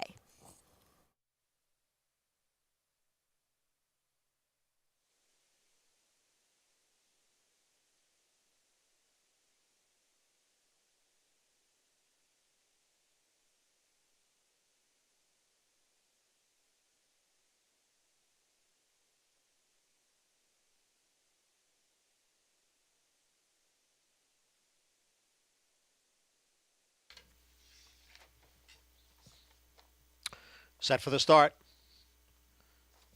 And they're off. And it is Slow Down Summer going out for the lead. Pretty Miss Keynes right there on the inside. As they move up the backstretch, Forever Amy is next, running in third. Then comes Cara Para in fourth, and as they move up the backstretch. And the leader there is Slow Down Summer with Pretty Miss Keynes, and that's Honest Banker. Honest Banker is racing in third. And then comes Cara Para in fourth, and that's Forever Amy next in fifth, followed by Follow the Fed in sixth. And way back in the field is the trailer Joey Big Nose. The quarter went in 22 and 4. And on the outside it is Honest Banker, who has a narrow lead. Slow Down Summer right there alongside. Slow Down Summer on the inside. And Honest Banker on the outside. Honest Banker with the lead. Slow Down Summer is back running in second. And then comes Cara Para and Forever Amy, along with Pretty Miss Keynes and Follow the Fed. It's first-time starter Honest Banker, who slashes home to win the finale at a big price, 15-1. Another upset, which does trigger a double pick six carryover, as we do see this first-time starter from the Rob Atras barn, Honest Banker, contesting on the lead, able to wear down Slow Down Summer. Never far away from Slow Down Summer. Was just able to track, pounce, and win. Back over at Oaklawn, they are approaching the gate for this good-looking maiden special weight, as we will check in with Paul LaDuca. Paulie, number 4, Communication Memo with the stretch out. What do you think? Well, you know, he's kind of tricky for me, Maggie, and I agree with you. I think this is a loaded race. There's some nice-looking colts and geldings on the racetrack here, 2-year-olds. But when you look at Communication Memo, when he got beat last time by Corona Bolt was in cruise control, just went right by him. And then Tyler Gaffalione sort of swung him back to the outside, and he kind of re-rallied. Now, it's a wonder if Corona Bolt sort of idled, or is Communication Memo showing you, okay, I have no quit in me, and I can keep on going further in the mile and the 2 turns is not going to be an issue. Now, 3 starts under his belt. He's got 2/3 and a second. I thought this was an okay effort, considering that the winner was traveling so well. And I thought he pursued. He could have packed it in and ran 3rd or 4th in there, but he didn't. He did have a good trip, but I think he's the one to beat. The other one in here that I'm going to give the slight edge to, because I'm going to try to beat the 4, is the 2, Rockin' and Roll. And the reason why is Rockin' and Roll ran on Breeders' Cup weekend, and he ran into Arabian Night, a Bob Baffert runner that God knows what they paid for him, $4 million, $3 million, somewhere in that area. And the horse won by an absolute pole. And Rocket and Roll that day was second choice to him. And he got out of the gate with Joel Rosario, got squeezed back, got crowded, got pinched back way to 8th, and sort of kind of made a middle move, got to the top of the lane, and Arabian Night just kicked away from that group. Now, the second place finisher came back to win and run an 83 buyer in an optional claimer next time out. So I think Rockin' and Roll is very alive in here. I really couldn't see anything but the 2 or the 4 in here, guys. The 12, I thought underneath in here, Poppy Wolf for Donnie Van Hummel. You know, a colt by Justify here. Seems like that he wants to run all day long. Maybe he's the one that can pick up the pieces, but I don't see anything but 2-4, 4-2. And I'm going to take a chance that the 2, Rockin' and Roll, can really run. He's bred to, Paulie, being by Bolt Dwaro. He's a half to Peaceful Waters, The Grass is Blue, Tommy T, all just accomplished runners that seem to go out there and get the job done. And Paul's right. You know, he broke okay, and then he got shut off, and then he wanted to run off, I thought, kind of behind horses. So Joel Rosario had to repeatedly check him, look for him to be more forwardly placed in this one here. It was also 9-2 into Arabian Night, which to me leads me to believe the barn has some high hopes for him. All right, Joe Talamo in the irons today as we head out to Vic Stauffer with the call, race 6 from Oaklawn.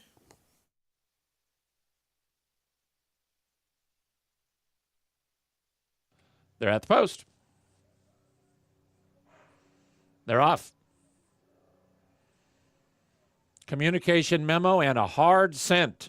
Backside Buzz, there goes Rocket and Roll. These three are quickest. Rocket and Roll will put his head in front. Commander Rex is next. Then comes a Citizen at the rail. Oh, what a very tight spot for Constitution Day. He had to slam on the brakes outside of Commander Rex. Then comes Mono Dura, followed by Once Upon a Dream. At the back of the pack are the three trailers, and they are Pappy Wolf and Peer Pressure and Texas Day. To the backstretch they run, and Rocket and Roll is the leader. He's in charge now by a full 2 lengths from Communication Memo in second. Then a length and a half, too. Moving through at the rail, It Was This Big. Backside Buzz just outside of him. Citizen is between horses. Here's the first-time starter Citizen in the red and white. He's 5 from the front. 3.5 back to Once Upon a Dream. Then Mono Dura, followed by Constitution Day and Commander Rex. They leave the backstretch, and Rocket and Roll is caught.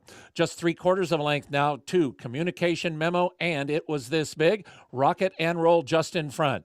Finish line is the 16th pole, and here's the 2 favorites going to hook up at the top of the stretch. Rocket and Roll, a neck in front of Communication Memo, who's right alongside, and they set the stage for a good stretch battle. Communication Memo outside, Rocket and Roll inside, new leader Communication Memo off the top of the turn, and now he's 2 lengths in front. Rocket and Roll cannot go with him. He's back in second, 4 back to It Was This Big and Citizen. Communication Memo, Rocket and Roll second. Communication Memo in front. Communication Memo ended up winning 3.5 to Rocket and Roll. Pappy Wolf, nice run for third, and It Was This Big fourth. Communication Memo able to sit off the pretty rapid pace set by number 2, Rocket and Roll. I mean, going 22 and 4 to the first turn, Anthony, going the 2 turns is a lot. Paul called it. He said it was 4-2 with the 12 underneath. They were cooking. They were. They were really cooking for 2-year-olds, lightly raced 2-year-olds. They were really, really cooking up front. Communication Memo, Ricardo Santana Jr. was able to nurse his charge along, whereas Rocket and Roll just looks like this need to lead headstrong. Rocket and Roll. Right, yeah, Rocket and Roll. He lives up to his name. He's a rocket and he can roll, but they're going to need to. I think both of these horses might be okay. They're going to need to try to harness Rocket and Roll a little bit. I wonder, too, if he might be actually a better sprinter, because you look at his pedigree and you look at Peaceful Waters, you look at Tommy T, they were more sprinting types that were awfully quick. As graduating at first asking was Honest Banker, daughter of Central Banker out of the Damn True Charm. She's a good turf sprinter, actually. Gets the job done. Jorge Vargas in the irons. Yeah, nice effort right off of the speed of Slow Down Summer. Was able to just gobble that one off the turn, and a pretty useful debut at a big number, and triggers a 2-day Pick 6 carryover of over $84,000. Pick 5 had to pay well as everyone was covered here. Look at that Pick 4. Wow. Pick 5, $14,450. So we do have that carryover of nearly $85,000 heading in to the Saturday card. Pick 5 follow along. I mean, you only had single digits in the first 2 legs, and then it was Upset City. Upset City has got an 18-to-1 shot in there, a 15-to-1 shot in there. Yeah, when these races, like the last race, when they produce a first-time starter where you have 3 or 4 options of horses that have run already, that's ordinarily what happens. She's 15-to-1 on the board. She plays like a 15-to-1 in those multi-race exotics, and you saw a 7-horse field, 3 of them not covered in the Pick 6, 4 covered. One of the uncovered, $84,000 carryover coming into the Saturday card, the penultimate card before we take a little bit of a holiday break around here. For the winter break, and those 4 races for New York Reds and or New York sired horses, as we will bring you official prices over at Oaklawn. They did have a brief inquiry post on the board, but it's taken down. Stay tuned. You're watching America's Day at the Races.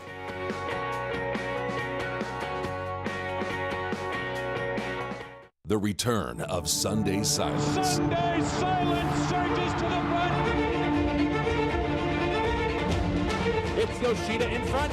Yoshida takes charge at the top of the stretch, and Yoshida wins the Turf Classic Here comes Yoshida, storming home in the center with Gunnevera. Yoshida! Yoshida has won the 1 word. The perfect balance. Yoshida.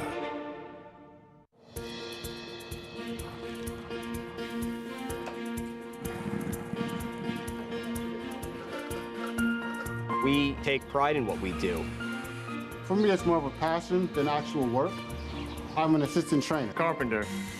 I'm a peace officer. I'm a jockey. I'm a gardener. I'm a groom. Clocker. Assistant starter. Trainer. ESL teacher. I love what I do. There's so many jobs that come together every day. It's a collective effort that really makes this ball go round. We are New York Racing! I couldn't imagine working anywhere else. For me, riding horses in the morning is the best thing I can do. New York Racing helps support my small business. It's extremely important to New York economy. Like my dream come true. This is like a big family. We are New York Horse Racing. RaceLens is the most in-depth product in horse racing, with unique features found nowhere else. True odds, predictive analysis, and pace projection. RaceLens. It will change the way you follow horse racing and take your game to the next level.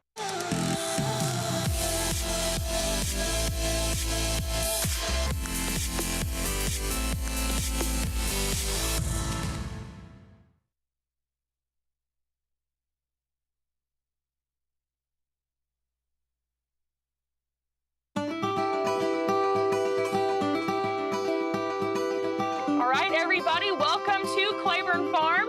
Claiborne Farm has been around since 1910. The tour is a backstage look at how we operate as a large-scale breeding farm.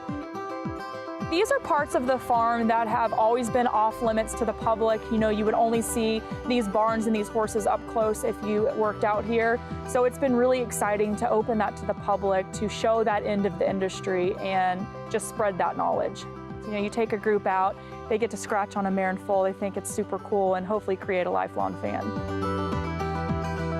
So our stallions stand from anywhere from $5,000 to $100,000. That is a stand and nurse guarantee. So that fee is not paid until the next year after the mare has had her baby, the foal stands, and everything is good. We have conceived 22 Kentucky Derby winners, 19 Preakness winners, 22 Belmont winners, and 29 Breeders' Cup winners. In addition to that, 6 of the 13 Triple Crown winners have been conceived in our breeding shed.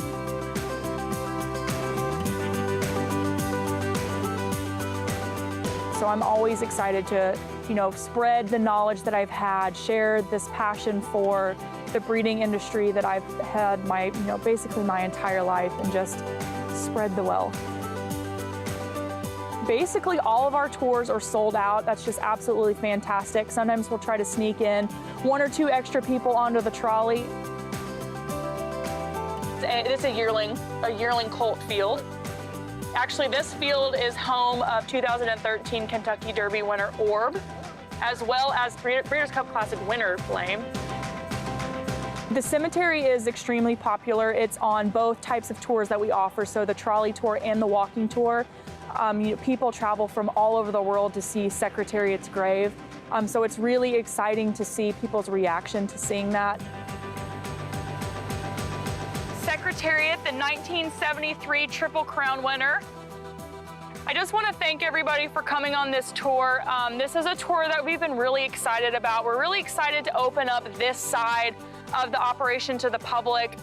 I think Claiborne is just absolutely iconic when it comes to horse racing. I don't think you can think of horse racing without thinking of Secretariat and Claiborne Farm.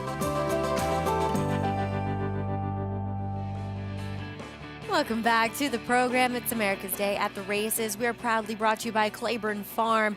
As you just saw, taking the tour at Claiborne Farm is just one of the most glorious afternoons you can spend out there just outside of Lexington, Kentucky. As Communication Memo graduates here in start number 4, Son of Bolt Dwaro out of the Empire Maker mare. Take a Memo. gets Lasix for the first time, stretches out easily. Ricardo Santana and Steve Asmussen teaming up. Yeah, got a nice pace to run at as well. I'm really interested in Rocket and Roll going forward. Let's see if I hope they cut him back. Cox. Yeah, let's see if they cut him back. Let's see if they make some, maybe some, I don't want to say changes, maybe some alterations. Get him to try to harness some of that speed. Are you saying you should be a gelding? That just sounded like I don't want Rocket and Roll to hear me. Anyway, it was a Bolt. It was a Bolt Doro Exacta. It was $11.20 too. That's not bad for a couple of 6-5 shots. No. And starter allowance coming up next in race number 7, mile and a 16th, as pretty wide open board. 2 3-1 shots, Mia Comet, as well as Quick to Blame.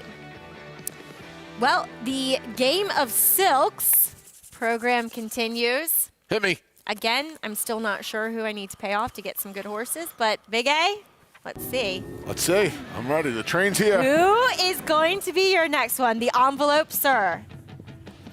Stepping off the van is a dark bay or brown colt by Uncle Mo. Yes, phenomenal. Give Rapoli a call as soon as I get off the air and see if he wants to buy half of them. How do we value this? I gotta try and make some money. It's Christmas time. Well, they paid $375,000 for him. I wouldn't be surprised if Mike Rapoli bought this one. Beautiful. Gotta go back and look. September. I like this. This is. The family's produced a Melbourne nice. Cup winner in Delta Blues. Because everybody knows I am not only am I the resident harness racing guru, but I used to have Melbourne Cup parties at my house. Are you for real? I'm dead serious. Why wasn't I ever invited? I didn't know you. Oh, this was a long time ago. All right.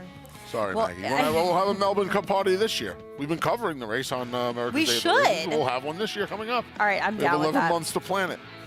Ooh, he's handsome. Yes, he is.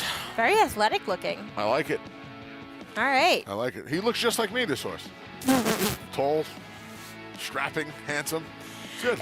Almost kind of has, looking at the pedigree, at the second dam being a more of a turf horse. Yep. And Uncle Mo's, he can produce any type of runner. They do it all. They really do. They really do it all. 375 at Keeneland, September. I'm excited about this. You know, if you guys have a chance at home, the website, and it's slipping my mind right now. It's Silks.io. Mm-hmm. I spent a lot of time on the site when I first heard about the project. There it is. You want to have some fun, and you're a horse racing fan, and you're a little bit of a pedigree geek. There's 7,500 horses on that website right now. That's awesome. I found that I was incredibly impressed by how well the site was put together, how easy it was to navigate. You need to figure out what you're going to look for, but once you do, it's an incredibly easy site to navigate, and it looks like it's going to be a lot of fun. I'm really looking forward to managing the stable throughout the year this year. Well, next year, as we only have 2 weeks left, and we'll all be in action, hopefully, sooner rather than later. You know what I think would be really, really cool is that if your Star Guitar won? Other than that, at this point, I'm most excited about my Star Guitar. You've been picking on me all day. Started at like 10:30 this morning. So I'm going to pick on you for your Star Guitar. Unfortunately, no. I mean, if anything, who did I get before? You should be picking on me for, I don't know, Get Stormy. I'm not picking on you with your Star Guitar. I like Star Guitar. He's a lawbred. Lawbreds are very near and dear to my heart. I know they are. What did you have earlier? Get Stormy. Get Stormy, yeah. I mean, you're actually, he's near and dear to my heart too. You're in good shape. One of my first features I ever did was Get Stormy and Tom Bush. Yeah, I mean, Get Stormy, Star Guitar, Uncle Mo. They're all the same, right? Magony, anyway. We're Magony. Magony was somewhat agony earlier today. Now you're inflicting the agony on me. Well, now I have an Uncle Mo, so I can inflict agony on people. Yes, I look forward to it. Mike, I'll call you a little later. He's going to be gone, thankfully. Wow. Where's the flag when you need him? We do have more racing coming up from Oaklawn Park. We'll dive into this 7th race. It's coming up in 12 minutes. Horses in the paddock, as currently at 3-1 is number 5, Quick to Blame, for Jason Barkley, looking for another winner on the card. Tampa Bay Downs has a rich thoroughbred horse racing history in Florida dating back to 1926. Celebrities such as Babe Ruth, Jack Dempsey, and John Ringling all attended opening day. In 1981, Hall of Fame jockey Julie Crone won her first career race here, and in 2007 we saw Street Sense win the Tampa Bay Derby and go on later that year to win the Kentucky Derby. Featuring full fields, great turf racing, and a 15% takeout on our Pick 5, Tampa Bay Downs has live racing every Wednesday, Friday, and Saturday.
Welcome back to America's Day at the Races. Live coverage from Oaklawn Park.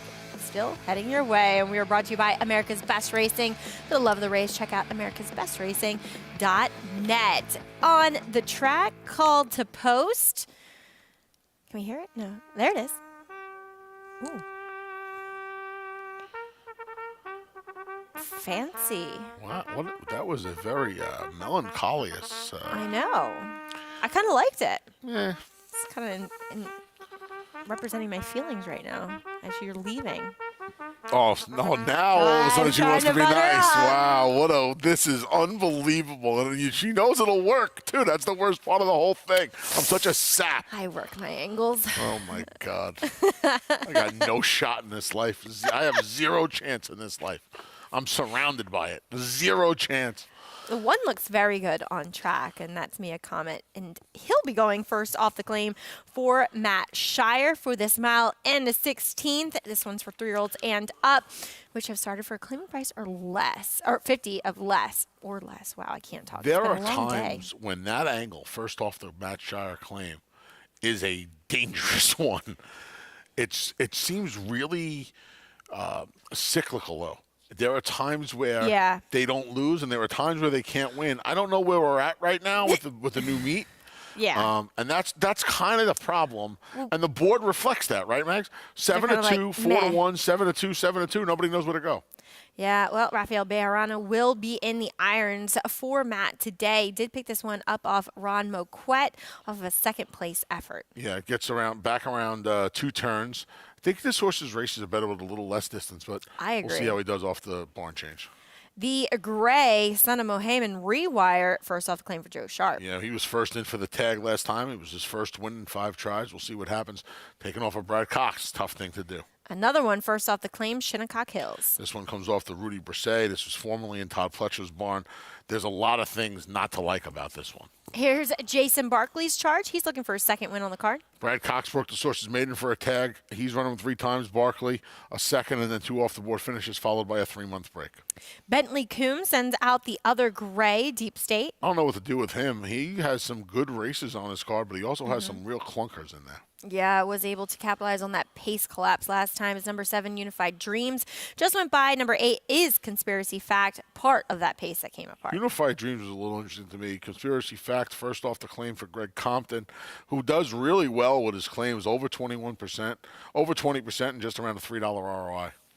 Rachel Keithan sends out our doc. See what kind of trip this horse pulls. Got an outside straw, doesn't have a lot of speed, probably be mid-pack early. Number 10, Tiger Moon. He is one of the longest shots on the board. He got the job done first off the claim.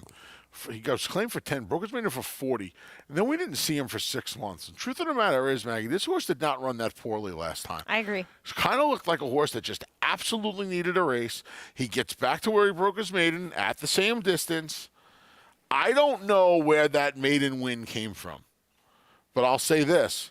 Off that long layoff from a rail draw with no speed, he ran well enough to corroborate that fig from 6 months earlier. Exactly, and he just may have needed it for Lindsey Schultz, and there's every reason to believe that he could get back to somewhere around there. It doesn't necessarily make him a winner, but makes him a possible use underneath. If you want a price in here, right, there is something my best friend Phil, one of my best friends, loves to play long shots. Mm-hmm. You could do a lot worse at 17-1 than taking a flyer on this horse this afternoon. Let's take a look, though, at Mia Comet's last race, where this one, he kind of got to close from off the pace back on November 24th. This start was for Ron Moquette, and Drive for Fun would get the best of him this day, but still a decent effort in defeat. Yeah, again, I think you and I are in agreement here. I think this horse wants a little bit less ground. I agree with you. I know this horse won going a mile on the 16th, and sometimes you sound foolish saying that, but it was in the mud. It was in a pedestrian time. It was just the second start of his career. I mean, the truth be told, this horse did not come around, and I know he ran some decent figs, but he really wasn't competitive in too many races until the race at Keeneland. A lot of those races he ran after that are bigger figs, but he just hasn't done a lot of running in most of his races, and I do think this is probably just a touch too long for him. All right, Son of Flatter does look good out in the racetrack, but Paulie, tell us your thoughts about this 7th race. Wow, another difficult one as well, as the favorite did get the job done. Good race in that last race. I do think those 2 horses that run 1-2 with Asmussen and Cox are going to be 2 nice little 2-year-olds going on a little bit forward here. Race number 7, starter allowance. Maggie, you said it. Mia Comet, the 1. Very interesting. 0 for 3 over the racetracks, no placings. I'm wondering if the distance of ground is concerning to me. Now, Matt Shire, great off the claim, 22%, like Anthony said. The 1 win around 2 turns is over a muddy racetrack. The other races around 2 turns, not very good, besides the Keeneland race. I will give that horse a good race behind Nepotism. Nepotism actually is a horse that was a second-place machine that has actually kind of broke through and has been running very well. Then they tried a mile and an 1/8 and thinking this horse can keep going further. Then they finally backed him up. And when you look at his numbers, his best numbers are around 1 turn. So I just got my concerns a little bit with the 1 here at 2-1. I think the horse can win the race, but I'm not backing at 2-1. The 5, Quick to Blame, same. I get it. Jason Barkley, hot as can be. He's been having a hot couple months. But this is a horse that is 1 for 9 lifetime. And in the Brad Cox barn, lofted 50 cents to the dollar, lost at 90 cents to the dollar, lost at $1.50, and then won at 60 cents on the dollar. And it says staggered stretch. I don't know if you want one of those to be your comments on the line. I know this horse hasn't been seen since September, and Jason's done a good job. And I get maybe this horse fits in here at 7-2. The 6, Deep State. I loved this horse last time, and the horse got it done because the 2 starts previous to that on the dirt, horse had no chance at the gate, got left through his head. Last time out, I thought he'd show a little bit more speed, but Vincent Chaminade took him way back, and he launched a big-time rally. Now, he's kind of been sort of an in-and-out horse. I do think the racetrack is kind of playing towards him, a deep closer. Is there enough pace in here to close into at all? Remains to be seen. The horse that's surprising me on the board, Mags, Rewire, the 3. You know, it's hard to claim at a Brad Cox's barn, but this horse did win okay. But I thought, you know, at 86 cents on the dollar, you're supposed to kind of get the job done. I get, right? And Joe now claims this horse, a gray son of Mohamed, and we're 15-1 down to 9-2 against this group. Don't get it. If that horse beats me, he beats me. I'm going to come back with the one horse I think wants the distance. I think Deep State might go back-to-back, the 6. All right, Paulie, number 6, Deep State. You know, that's kind of the theme of this race, Anthony. First off the claim, and we see Bentley Coombs picking the Deep State up off of Brian Lynch in here. And, I mean, he's kind of right in that Rewire, he's the horse that's taken all the steam. Will it lead to the fire? This was a really tough heat. Really tough heat. I don't bet horses claimed off Brad Cox. No offense to Joe Sharp. No, he's got off to a good start at the meet. I think I have a little bit of an opinion in here on a long shot. Lay it on me. Tom Amos, the number 7, Unified Dreams. Okay, blinkers off. Yeah, blinkers go off. This horse was gelded in and around the October. The gelded date is October 6th. Now, he ran on October 6th. So he must have been claimed between September 6th and October 6th? I would that be imagine. right? I would, or, yeah, was he? I don't know if he was gelded for the race. Pretty confident it was gelded before his last race, which was clearly the best race of his life. And now the blinkers come off. And you look at his 3 races with blinkers, and you say to yourself, this was his races without blinkers. Awful. Maybe the blinkers weren't the problem. Maybe the gelding was the problem. And I guess Tom feels that way. I'll tell you what. There's some speed in here. I would like to see David Cabrera break for some position, see how it unfolds, and maybe he's the first one to come calling on the speed. So it just went from 9-1 to 7-1. It's a pretty good bet into that pool also. I like this horse today. You know my interesting horse is, and I agree with you there. There's some reason to believe that Unified Dreams as a gelding could be better and could be, just moving forward for a very good trainer in Tom Amos. But number 8, Conspiracy Fact. Last time he was very rank early. He hit the lead too soon, and it was a race in which the pace came apart. And like I said earlier, Deep State was the horse to kind of capitalize on that. Now, he is going to have to be forward from an outside post position, which I don't always love in these 2-turn races at Oaklawn. But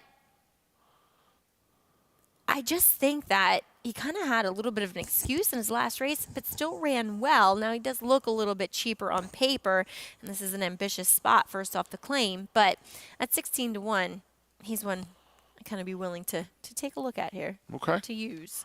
Big price. Should be on or close to the lead on the John Court, looking for his first win in the meet with limited starters so far. Well, put it this way. Deep State is 4-1, right? Mm-hmm. And this horse is 16-1, and not much separated them. And in my opinion, he did more dirty work than Deep State. Okay. All right. They're heading into line here. Vic Stauffer, he will bring you the call of race 7 from Oaklawn Park.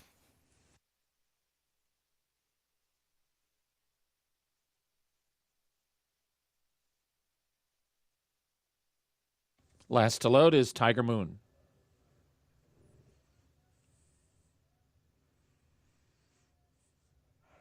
They're off.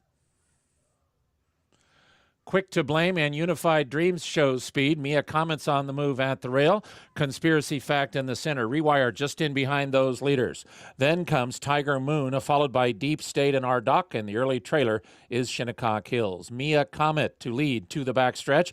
It's a half-length lead from Quick to Blame and a 3-wide Conspiracy Fact. Rewire is just in behind those leaders. He gets a good trip, tracking fourth and less than 2 from the front. He's 2.5 in front of Unified Dreams. Then it's a gap of 3 more back to Deep State and Tiger Moon. They've got 5 lengths to make up. 2.5 more to our dock, and the trailer is Shinnecock Hills, tightly bunched up the backstretch with Mia Comet narrowly in front. Quick to Blame is between horses. Conspiracy Fact 3 deep. These 3 right across the racetrack with a half-mile left to run. Deep State has moved through to take 4th from Rewire, who's still in 5th now, and about 2.5 from the front. Tiger Moon is at the rail. He's only got 5 lengths to make up, a length in front of Unified Dreams, our dock, and far back to Shinnecock Hills. Many chances rounding the far turn. Mia Comet still the one to catch. It is Mia Comet, a length in front of Quick to Blame in 2nd. At the rail, Deep State moves up. He's saving ground, 3rd now. To the outside, and Rewire in 4th. Top of the stretch, Mia Comet's the one to catch. He has the lead. Mia Comet is the leader from Deep State in 2nd through from the inside, and Tiger Moon is moving from the back of the pack, and here comes Tiger Moon to challenge Mia Comet. Tiger Moon outside, Mia Comet inside. They are shoulder to shoulder and bounce off each other as 16th out. Tiger Moon has the lead. Mia Comet, Deep State at the rail. They bounce again. Tiger Moon, Mia Comet, Tiger Moon in front. Tiger Moon beat Mia Comet. Deep State was 3rd, Rewire 4th. Well, Tiger Moon did cross the wire first. An interesting runner from Lindsey Schultz, but there was a lot of contact between him and Mia Comet. Yeah, I don't know what's going to go on here. I would imagine the stewards are going to look at this. I can't imagine it's not up already.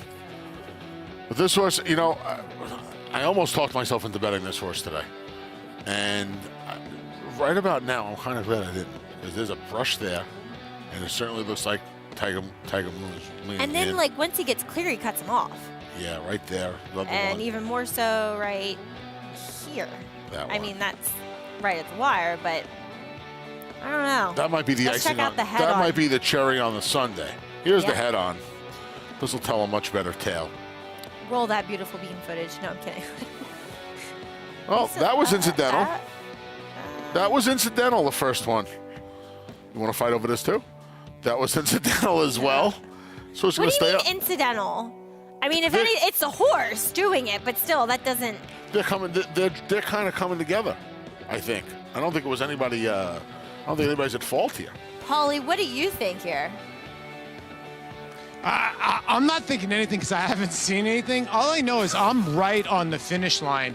And soon as they cross the finish, you know, Rafael Bejarano is a mild-mannered human being. He is very, very genuine and one of the nicest guys you'll meet on the racetrack. And I'll tell you what, he was not happy at all with Nick Juarez. I mean, he said some things I can't repeat on air and said, bring it on. That was the last thing I heard, too, as well. So, obviously, some jostling in the lane, and Juarez and Bejarano had words that you could hear from the grandstands. Paulie, thank you. As I'm sure, you know, it's, and I'm not going to, because Nick Juarez is hitting left-handed. His horse just continues to drift. And you can see him, he shifts his weight to the outside. I don't think he's really intentionally trying to come over on Rafael Bejarano. And he got, but you just can't do that. You know, the last one was really, really close to the wire. Wire. And if you're to not be going fair, to indict Richie, them on the first two. Richie Migliore, who will be coming on after you, is standing offset here, and he thought that that last move could have been the proverbial nail in the coffin. Maybe. I think the source stays up. Wow. I mean, if it's New York, I'm If it's New thinking York, we'd have been paid already if you bet the. Correct. Inquiry's down. Inquiry's down. Oh, they took him down? Evan, are you sure about that? No, but the 10 was the one causing the problem. We're good. As is. Number 10, Tiger Moon brings the upset. They left it alone and gets the win for Lindsey Schultz. I mean, I almost talked myself into this horse. Yeah. If we had another 2 minutes, if they would have walked behind the gate, maybe a little drag, I might be able to find this horse. I know. Not enough, though. Apparently. I hope Phil was listening. Congratulations to Lindsey Schultz as Nick Juarez continues a nice little start to this Oaklawn meet as our very own Gary Stevens has his book. We'll bring you the official big prices after this break. Anthony, well done today. Richard Migliore coming up next.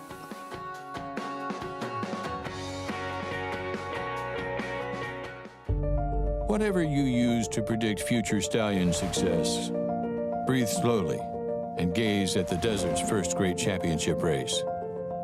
Curlin won it. So did Street Cry, Arrogate, and now, in a time even faster than Arrogate's, Mystic Guide.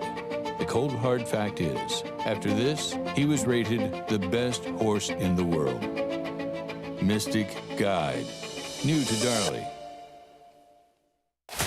Who you betting on? How about an app created specifically for horse racing? Naira Bets. We specialize in thundering hooves, fist pumping, and boosting your bankroll with robust weekly promotions. And offer betting tips from actual horse racing experts. Bet all day and night, nationwide.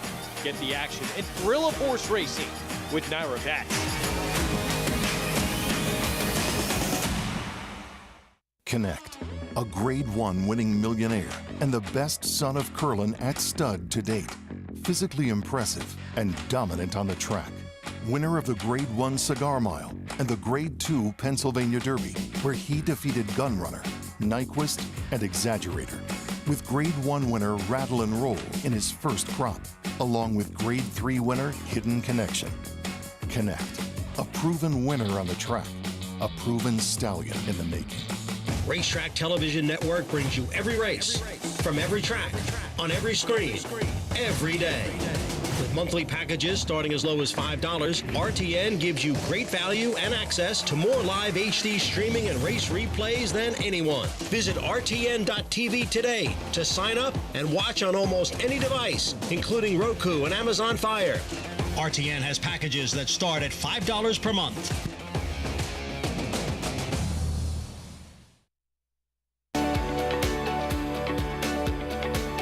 Sequel, New York is a beautiful 223-acre farm in Hudson, New York, which is in Columbia County. They are particularly proud of their 6 Kentucky-style barns on the farm and the fact that they're birthplace of Tiz the Law, who won the 2020 Belmont Stakes. Was 1 minute, 46 and 2/5 seconds. Sequel, New York stands 4 stallions: Freud, whom they refer to as the King of New York because he's been leading sire so many years, and Honest Mischief, a son of Into Mischief that they hope becomes the next King of New York. They also stand very useful stallions Mission Impassable and Union Jackson. The goal of Sequel, New York is to help breeders make money in the sales ring and on the racetrack.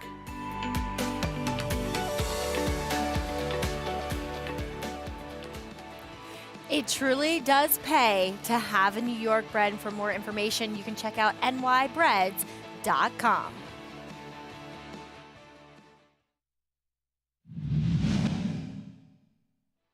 And Say Florida Sandy readily takes the lead. It's Say Florida Sandy in front by a neck.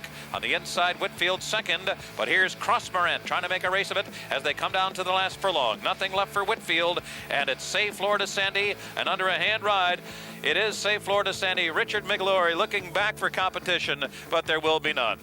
Crossmorant second coming down toward the line, and Bahama Boy third. Say Florida Sandy just breezed, never had an anxious moment. He won by 3 emphatic lengths over Crossmorant. You might be used to seeing Mig getting pretty low and Miggy with it. That one, Mig, you didn't have to do that at all. You were like a statue in the irons, kind of very statuesque like you are here on the desk. Oh, thank you Welcome very to the show much. again. Appreciate it. He was such a nice ride, Say Florida So cool. Sandy, and earned over $2 million. Robert Triola was his trainer for my good friend Sanford Bacon, and actually rode a lot of the family too, Dancing Renee as well. Oh, she was wonderful, wasn't she? And he actually had a stallion career as well, Say Florida Sandy. What did he stand in New York or Florida? My memory. No, he stood in New York. He stood in New York, yeah. You know, and he had a lot of Phipps pedigree on his female side, and he was just a really honest horse. And, you know, when you ride good ones like that, the last thing you want to do is make more use of them than necessary. And I, you know, had the luxury of being able to look around and ask him a little bit, and I was a good passenger. It looked like a lovely ride. It really, rocking chair ride. Rocking chair ride. Look at the old school Aqueduct paddock up top there on the turf. Yeah, actually, I think some of my family's in there, and it's pretty cool. I think I see Philip. Oh, yeah, look. Yeah. Very, very cool. As we will see, that was a 96 edition of the Great White Way. Let's have the 2022 edition coming up tomorrow. It is the ABR race of the week and a full field to boot. 11 going postward, Mig, but 7 of those 11 maidens and or first-time starters. Yeah, which, you understand. They're for New York horses that are bred by New York stallions that stand in the state of New York. So you're limiting the gene pool there, and we don't write maiden races for New York stallion races. So you're not going to create as many winners in those races. But it's a shot at some big money. Gives these New York breds and the people that invest so much money into the breeding program in New York an opportunity to recoup a little cash, right? Yeah, now the morning line favorite at 3-1 is a 2-time winner, Vacation Dance, but he's done all that running and winning on the turf, this son of the lieutenant. There are 3 dirt winners in the family, and you're good friends with John Kimmel, and I know that he said that he thought he could dirt, but that he just wasn't working as well on it, and maybe now with some maturity, he could be able to handle it. Well, I remember over the summer watching him work with John on the turf course, and there was marked improvement. You could see the difference in him. But it's a very good point you make. Horses change. As they get physically stronger and fitter, they'll start moving more efficiently. He's a horse with a lot of ability. He's well drawn, too. Yeah. First time on the dirt. Right. He doesn't have to suffer through that kickback, you would think.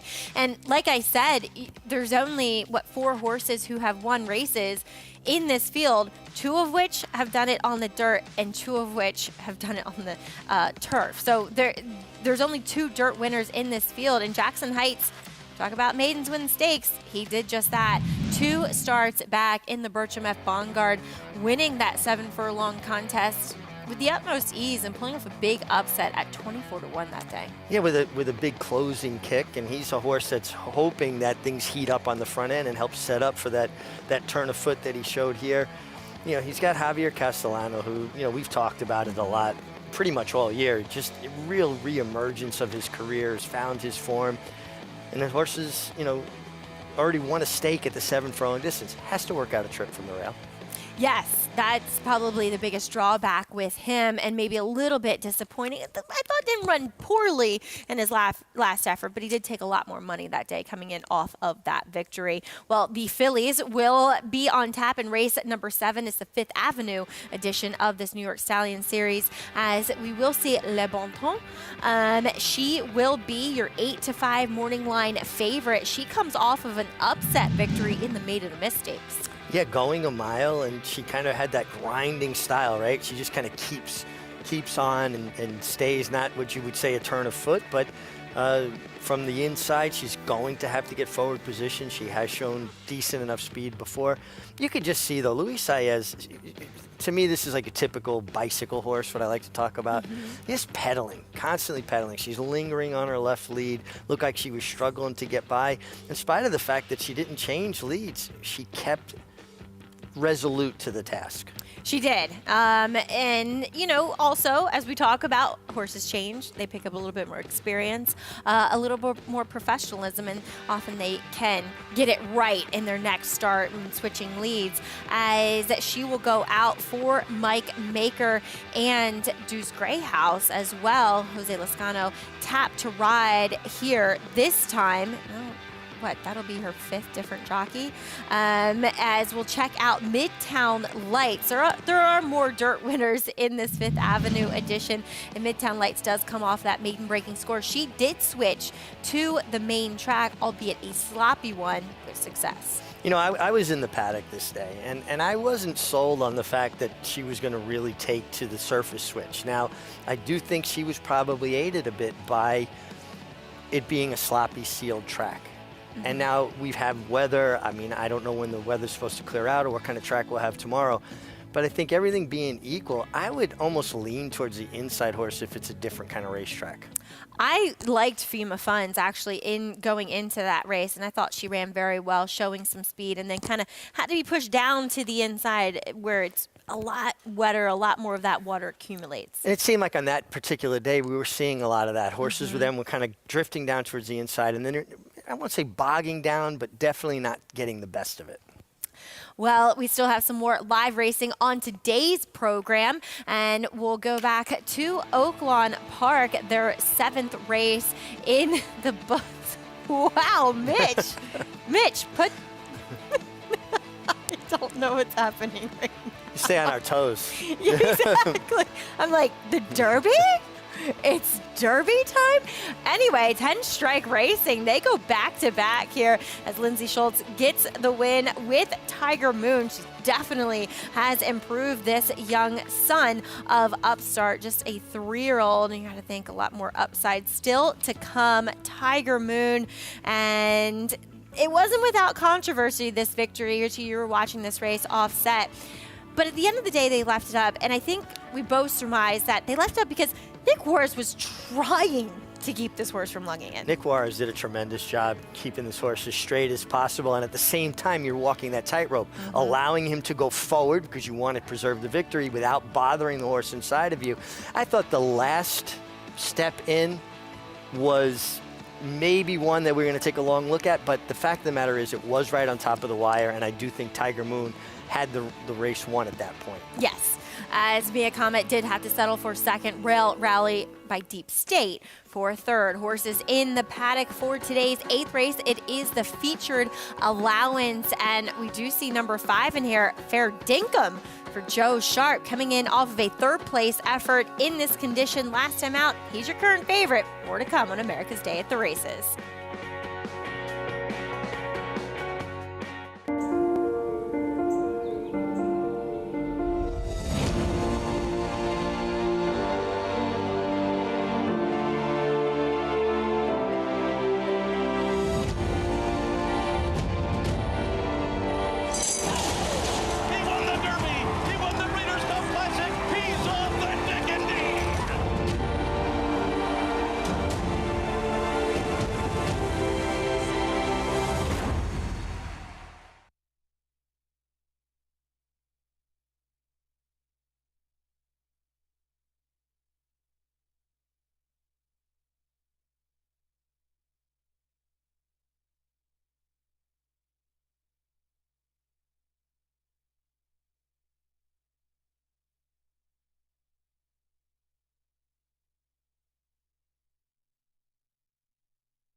Welcome back, and thanks for joining us here on America's Day at the Races. We are proudly brought to you by Hillendale Farm at Alapa, as they are standing such greats as Curlin.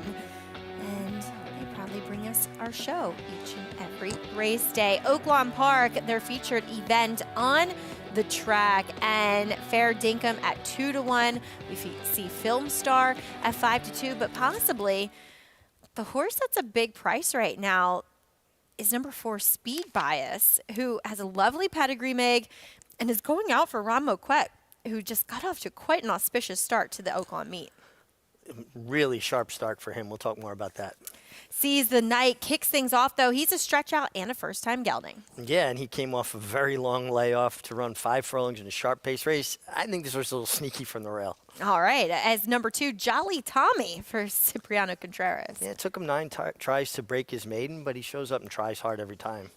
1 for 11 on 10 gauge. He did just break his maiden 2 back, though. Yeah, it took him a long time to get it done, too. 5 seconds as opposed to that 1 win. I think it's interesting Steve just kept him at maiden special weights that entire time. As number 4 is Speed Bias. Yeah, get Rafael Bejarano off to a good start. Ron Marquette, who lives on the grounds, and it seems like his horses are responding well to his overseeing. Fair Dinkum, he is the son of Twirling Candy. He was third in an off-the-turf event last time. Yeah, lightly raced, but good effort in both of his starts. Beaten by Nepotism. In his last is number 6, Film Star for Gary and Mary West. Will go out for Brad Cox. Yeah, certainly has races fast enough. His last race was a regression at Keeneland going a mile and a furlong. Grantham, he was briefly on the Kentucky Derby trail as he ran well going back to our Withers and the Tampa Bay Derby. This is his second start off the bench. He's kept some good company. I don't know what happened last time, but even that race, Legionnaire, Ben Diesel, these horses are in very good form. Yeah. As number 8, Du Ex Machina. A half to General Quarters, a Grade 1 winner on dirt and turf, was claimed for $30,000 off a big debut. And rounding out the field is number 10, Carbonite. It will go first off the claim for Gennaro Garcia. Yeah, huge price, and just would really have to improve, show a race that we just haven't seen from this horse. Let's take a ride in the time machine as we'll go back to Fair Dinkum's debut in which he was able to grind out the victory. He was a bit green that day. I remember watching this race. Was I in the paddock and just kind of watching our show, I think? He kind of was just... like, he just didn't know what was happening, but he was running, you know? Yeah, he did look a little bit lost. You saw right there, he tried to take a step in. You see Tyler Gaffleone trying to help him change leads, finally got over to his right lead, and I think that helped straighten him up. I think when this horse came outside of him, it really kind of caught his attention, his interest. And I almost wonder if he wouldn't have gone by the leader without that outside pressure, just because his head was up and he looked like he was a little bit lost, but he asserted himself when he had a challenge. Came back and backed that effort up, showing more speed second time and ran well. What kind of trip do you see him getting today? Do you think coming off of that race where he showed so much speed last time, going a mile, that going the 2-turn mile, he'll be involved early? I think so. I mean, that's, you know, your traditional line of thought would put him forward because they're probably going to go slower in this 2-turn event, and he had speed going the 1-turn through fractions of 22:45. So I think he could be the outright speed in here. Yeah, and just what you're saying, 2-turn races. They jump out of the gate, they run in the first turn, and everything moderates. It's like you get a half halt going, you know, when a horse switches leads, everybody just goes, okay. Right. Position's established, everybody settles in. 1-turn races, they pick it up as they go because you're on a straightaway and they build momentum. Yep, exactly. As let's take a look back at Speed Bias's last race, which was the first time he won a race officially. He did cross the wire first, going back to this spring at Oaklawn. And he's another one, I mean, that is kind of just shown up in all of his starts. But the fact that he's a little chilly on the board right now, I don't know if I like seeing that. It is a little bit surprising, isn't it? I mean, particularly the start that Ron Marquette and Rafael Bejarano have gotten off to at this Oaklawn stand. Now, he is a horse that has a little bit of a propensity to want to lug in on horses. That's why he was disqualified in his first win in his second start. Now, Rafael Bejarano is a terrific rider. Rafael Bejarano is not a rider that goes to his left hand immediately. He's very reluctant, in fact, to switch his crop to his left hand, and I just wonder what kind of a match these two will be. Interesting, and he is a son of Uncle Mo out of the multiple graded stakes winning dirt sprinter Hot Summer, as we check in with Paulie for his thoughts on Speed Bias.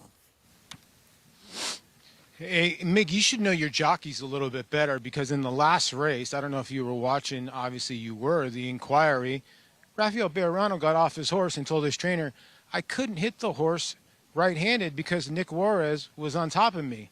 Well, that's why you need a left-handed stick, Mig, and that's why you always had one. Good analysis there by the Mig. Listen, I like the 4. Speed Bias. And I just talked to Ron Moquette before the race, and I asked him, how'd you acquire this horse? And he said, not acquire.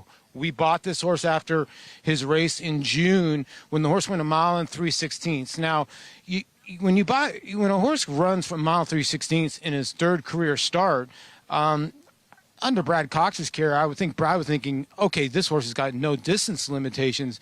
Now, Ron took over. I was asking Ron, and he said, he's a good old boy. I go, what do you mean by that? He's just a good boy. He just does everything right. And I laid him up after his last race to give him a little bit more time.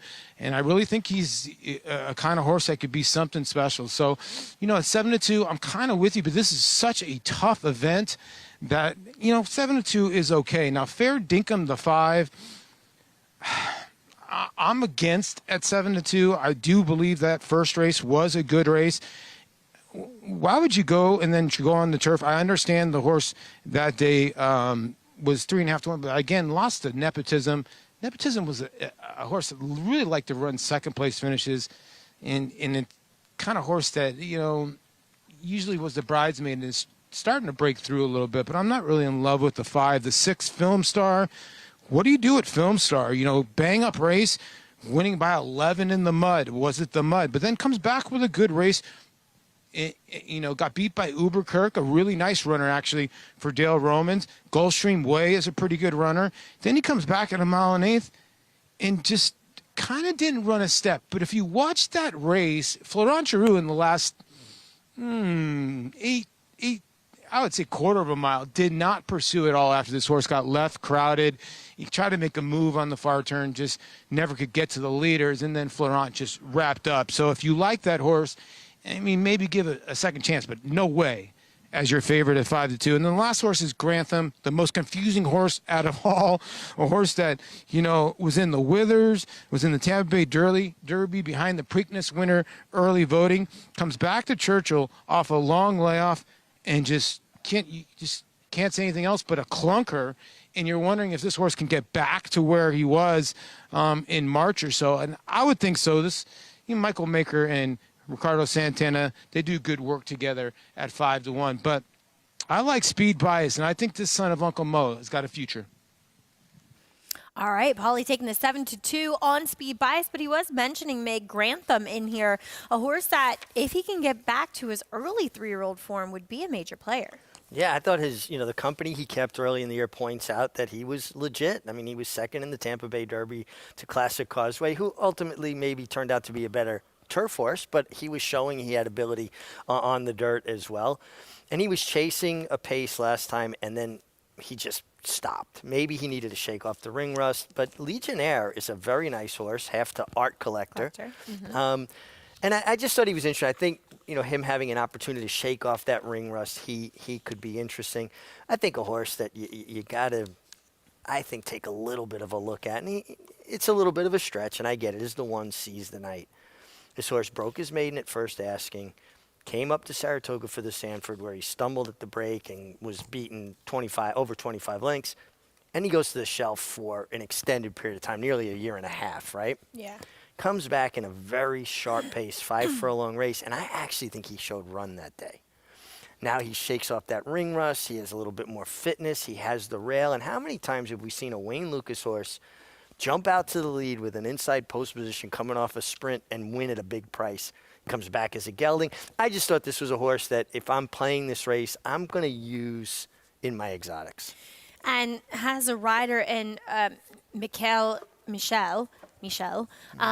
who very successful, a leading apprentice in France, and has come here and has had limited starts and rides. So we'll see. Is she aggressive in 2? I'm always interested in a first-time gelding angle, especially for one to get to leave from the gate. So we'll see. Does he contend the lead with the 5 Fair Dinkum early as we get it up to Vic Stauffer, who brings us the call of race 8. It's the feature from Oaklawn Park.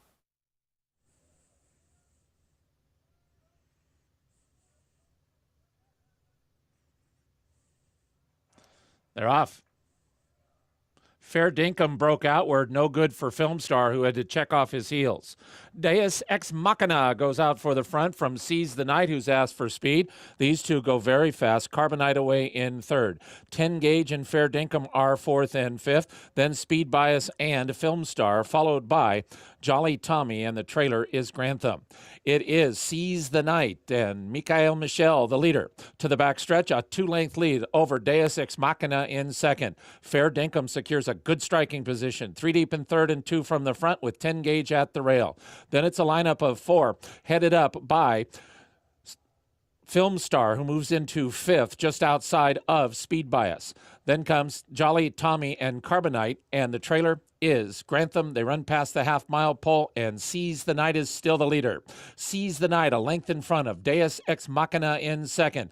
No excuses for Fair Dinkum. Perfect spot third. 10 Gauge and Speed Bias right in behind him. Then to the outside in Film Star. A length and a half to Jolly Tommy. Carbonite drops out. The trailer has been Grantham throughout, and Seize the Night is just in front. Seize the Night from Deus Ex Machina to the outside end, Fair Dinkum. Fourth wide is Film Star. These 4, finish line is the 16th pole, and the leader is Seize the Night, who cuts the corner and leads. Fair Dinkum is gone. Seize the Night has opened up a 3.5 length lead. Jolly Tommy to the outside. Then comes 10 Gauge, but it is Seize the Night coming to the final 16, and now she's far in front.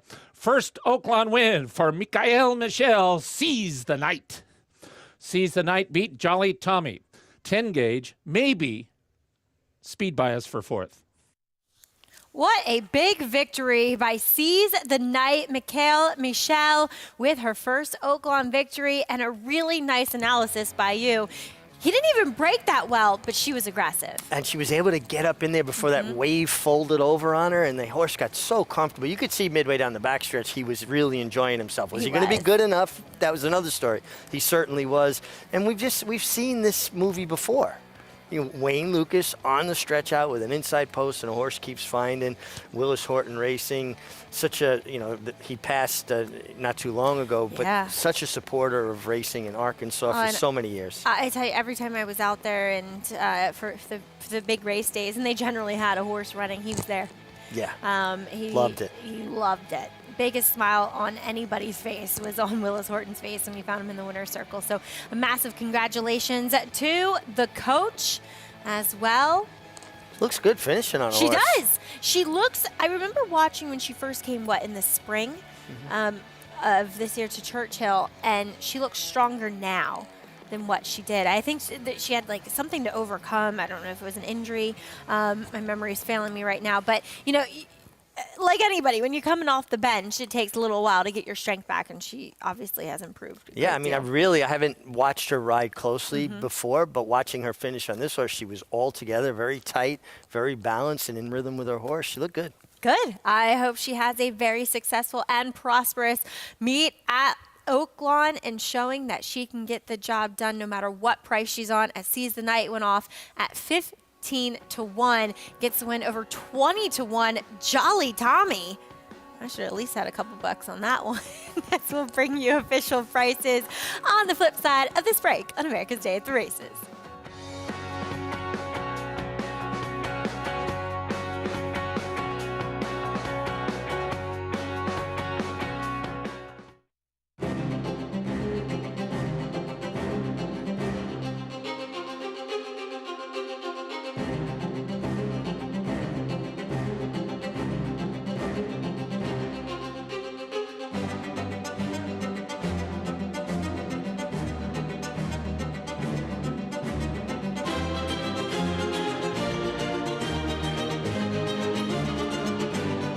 Eclipse champion Blame, standing at Claiborne Farm. How do you become the gold standard in racing partnerships? One partner, one horse, one victory at a time. Flight line, 20 lengths clear. Congratulations to all our partners who have made West Point the gold standard for the last 3 decades.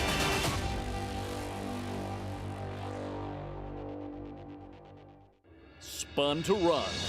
In the Breeders' Cup Dirt Mile, he defeated a loaded field that included multiple Grade 1 winners Omaha Beach and Improbable. His brilliant speed figures were among the fastest of any 3-year-old at a mile or more. And he hails from the legendary Danzig sire line. Multiple graded stakes winner, millionaire, Breeders' Cup champion, spun to run, standing at Gainesway. Now more than ever, it's time to get with the program.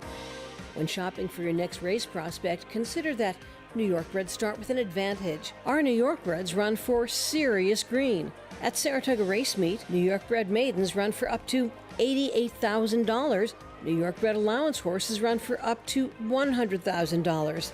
And New York bred owners can collect awards of up to $20,000 per horse per race. So get back with the program. Seriously. Welcome back to America's Day at the Races. We are brought to you by Naira Bets. Bet any track, anywhere, anytime, including over 300 tracks worldwide. And hopefully you've been tuning into our show and had your Naira Bets account open, because Meg was very interested in the stretch out of Seize the Night, first time gelding with Michelle in the irons. She was aggressive even after a tardy beginning, and they pull off the upset and seize this race. And did it just right, too. Didn't overreact and go on a full-out send, kind of walk that line where you want to get forward, make sure you don't lose your position, but don't set the horse off too much. Did a really nice job. Longtime assistant Bass Nichols taking his head there. It's been a while since he's been in the winner's circle, as he did win his debut way back when as a young 2-year-old over a year and a half ago, but he would easily handle this field as entry-level allowance and winning by about 8 lengths in the end. Powerful performance, him, and a big long shot to round out your exact underneath. Jolly Tommy, I like that you said you should add that. We should have crushed this exact for $2, $382.80. We should have. Yeah. Hindsight's always 20/20.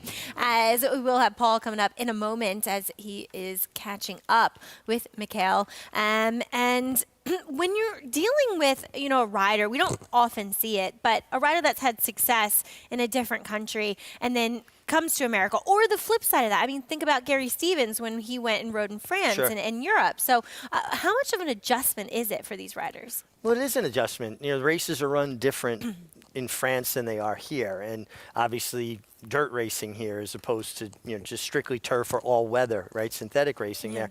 And where horses are going to finish more. Our pace of our races is faster earlier, slower late. So just, I think, getting that feel for it. And obviously, she's got a good feel for it. She does, as Paul is standing by with Mikhail.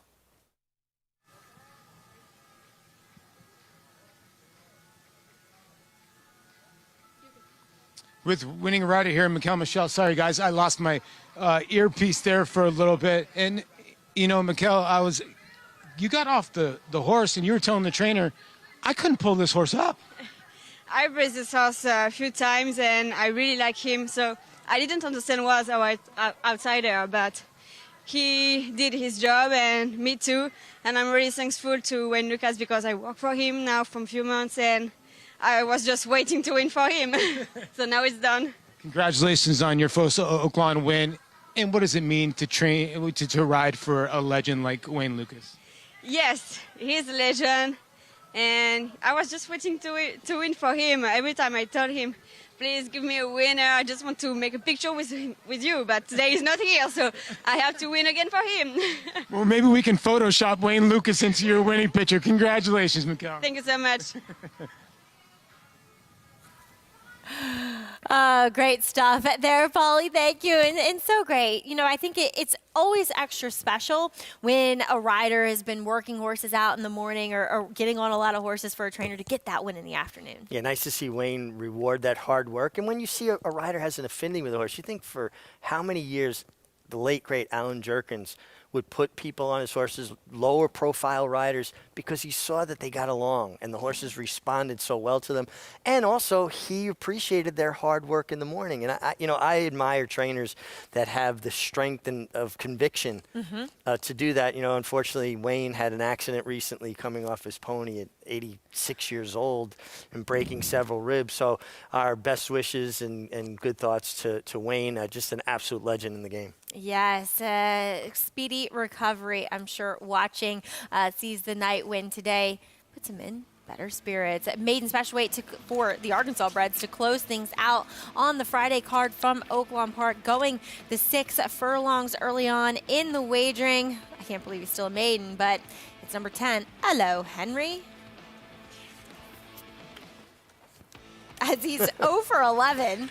And getting back with Arkansas breds, you know, actually he didn't run too badly in an open 50 at Churchill. Second start off the layoff as Carl DeVille and Ricardo Santana teaming up. Has a little bit of a bridesmaid look to him, but that's all right, as we will dive into the stakes action coming up from tomorrow at Oaklawn Park. It's the Tinsel and the Poinsettia Stakes. More to come here on America's Day at the Races.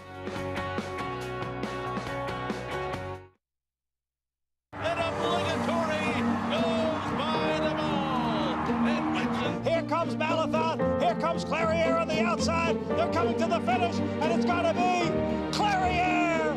Nest, much the best. She won by better than 10 lengths. Cody's Wish on the outside. Cody's Wish with the upset in the Fargo. Malathaat grabs the lead in deep stretch, and Malathaat has won the Personal Ensign Stakes. Curlin, the classic sire.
America's Day at the Races continues here on FS2. Maggie Wolf-No, Richard Miglori, and Paul LaDuca as we continue to reveal our horses in our stable for the Game of Silks. You can check out silks.io for more information. But Paulie, are you ready to get your second horse? Yeah, I'm very excited. My first horse, I already have made some contacts. We talked about that. We're hoping he's going to Wesley Ward. Let's see my next one. You're way ahead of the game. A fast horse by Canteros, but one coming out of the van, I suppose. Here is a Chestnut Filly, Paulie, by, drumroll please, Midshipman. Oh, like me a little Midshipman. You know why I like Midshipman is obviously he was a great 2-year-old, but he's by probably one of my favorite, or he's in the tree of one of my favorite sires of all time, is Unbridled Song, because, you know, when I saw Unbridled Song at TaylorMade Stallions, he might be, or one of the most imposing horses I ever saw, and he knew it. He knew he was the king of TaylorMade Farms, and when he would come out, and Midshipman has done a good job. I love the pedigree on the bottom side. I got another quick filly here, Maggie. I love this. I like precocity here. You absolutely have. You are, I think, going to be the one that is coming out of the gate early with the 2-year-olds and you know, earning all the money for these horses. You might get the jump on us, Paulie. I hope so, because, you know, like, you know, Greg's getting American Pharaoh and all these other ones were these classic winners. You know what? I'll just take my 4.5 furlongs and 5.5 furlongs on the turf and chip away at you guys. I feel you. Nothing wrong with some quick horses, and you certainly got two with the Cantheros and Midshipman fillies, as we also need to take a look at the stakes action coming up from Oaklawn Park. And we'll first start with the Tinsel Stakes, and we see 8-5 is Run Classic, and he's kind of the horse that is the here and now. He's won 3 of his 6 career starts, 2 back. He posted that 105 buyer. And Meg, we're going the 1 1/8 here. I think the biggest question for him, is he as effective at these longer distances as he is going a bit shorter? You know, the fact that this son of Run Happy won his second start at a mile on the 16th, you know, leads me to believe he's okay doing it. He's obviously possesses some speed, even though in the sprint races he comes from just off the pace. But they thought enough of this horse to run him in the Louisiana Derby in his second start. That was a cavalry charge at the wire. He was game inside. If he can get in a comfortable rhythm with Brian Hernandez, who sticks with him, he's coming into Oaklawn to ride him. He's a very talented horse. I agree, the 1 1/8 is a bit of a question, but very talented. I think the other question that's posed with him is the quality that he's faced, whereas the next horse we'll talk about in Last Samurai, he's already a graded stakes winner. He's a graded stakes winner, and he has faced some of the better older horses, you know, Proxy last time, Art Collectors, you know, just the names in there. This is a horse that has really squared off with some of the better horses of his generation. And he is going out for D. Wayne Lucas, he's looking for his first win with this barn, but I mean, he gets back here to Oaklawn Park, 2 wins over the local strip, and this was just a great ride, I think, too, by John Court. Rafael Bejarano, though, will be in the irons tomorrow. Yeah, he gets an inside post, always, I think, an advantage in 2-turn races, and this is a horse that has been successful at Oaklawn Park. He actually won the stake that we're going to talk about next, the Poinsettia. Yes, as we'll take a look at the poinsettia.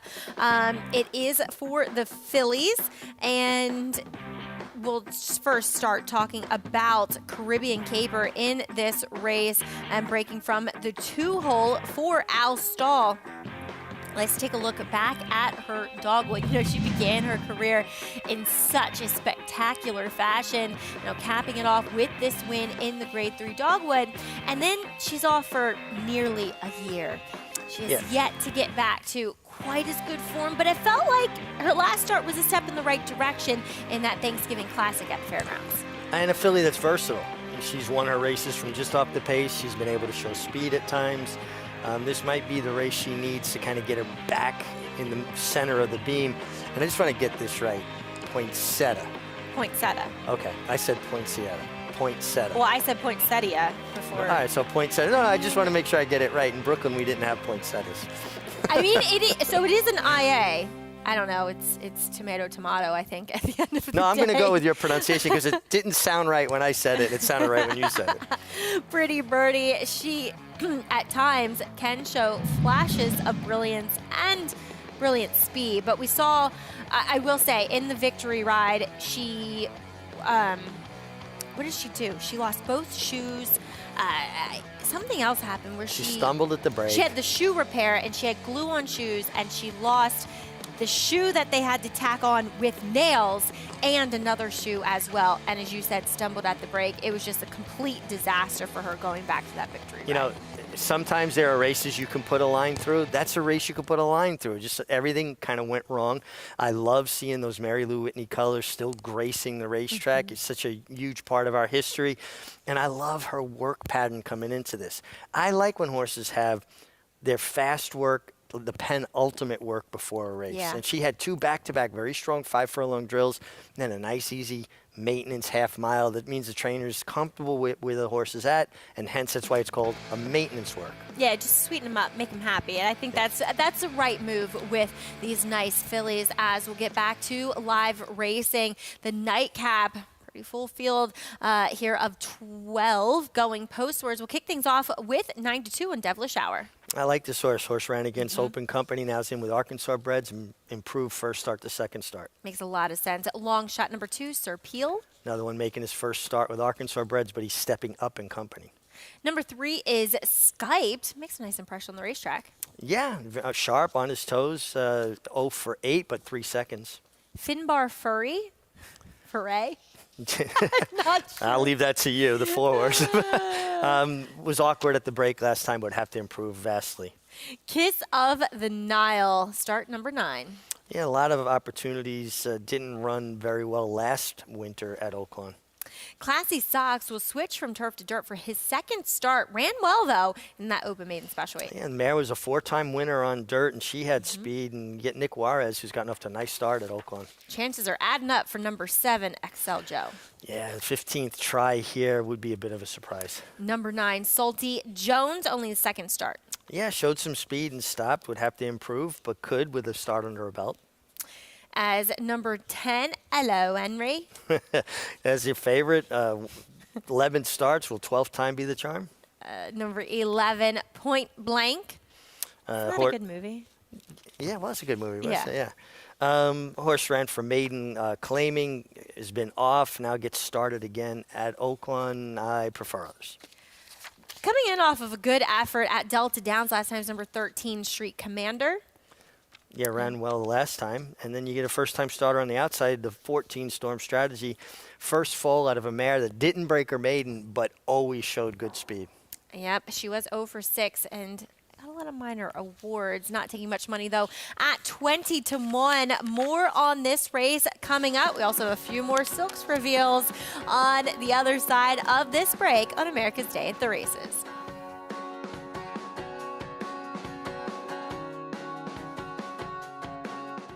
War Dancer. The momentum continues with recent stakes winners on turf and dirt. Dancing Buck going wire to wire in the Grade 3 Belmont Turf. Dancing Buck has opened up on the field. It is Dancing Buck by a half dozen lengths. And 2-year-old filly War Saichi with a wire-to-wire win in the Ladyfinger Stakes. War Saichi asserted her authority immediately out of the starting gate, and she has not relinquished the lead. War Dancer, the #1 third-crop turf sire in North America. Proud to stand in New York. Blood Horse Plus, available through bloodhorse.com, provides exclusive, timely, and unmatched content to subscribers, including Fox Sports, Blood Horse branded weekly programs, a detailed stakes winners section, behind-the-scenes videos from Blood Horse staff, on-demand access to deeper horse statistics, and a $5 monthly credit to equineline.com. Upgrade to Blood Horse Plus today. The Run Happies are running, the Run Happies are selling, the Run Happies are winning. Eclipse champion Run Happy is showing a new dimension with winners on turf, dirt, and all weather. A record-breaking sprint champion, Run Happy is also showing winners at all distances, from 7 furlongs to 1.25 miles. A sire whose runners can carry his speed over all distances and all surfaces. Run Happy, price for value, and standing strong at Claiborne Farm. Racetrack Television Network brings you every race, from every track, on every screen, every day. With monthly packages starting as low as $5, RTN gives you great value and access to more live HD streaming and race replays than anyone. Visit RTN.tv today to sign up and watch on almost any device, including Roku and Amazon Fire. RTN has packages that start at $5 per month.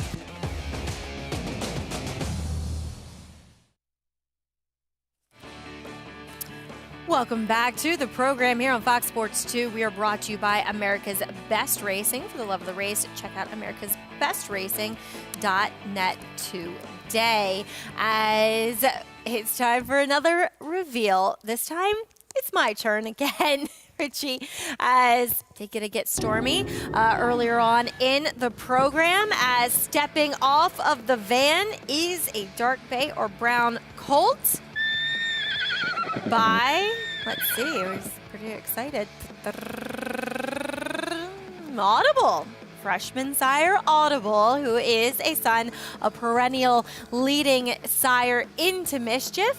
Looking forward to him. Now, there's also some decent pedigree going back a couple generations. That does include Mind Your Biscuits, as well. I remember Coca-Cola running, and she's the dam of search results. So there's some pedigree there, to say the least. So we'll see how these Audibles do. Did sell for $170,000 at the Fasig-Tipton July yearling sale. So, yeah, I got some maybe lesser known sires, Meg, or maybe not the Uncle Mo's and the whatevers of, Not of yet. the world. There's still time. You got some more reveals, but listen, Audible is by Into Mischief. Into Mischief's it's an incredible sire. So now we'll see what kind of sire he is. First crop stallion. You never know. You never know. That's very true. So we'll see. Adding an Audible to my roster. Back over at Oaklawn, they are on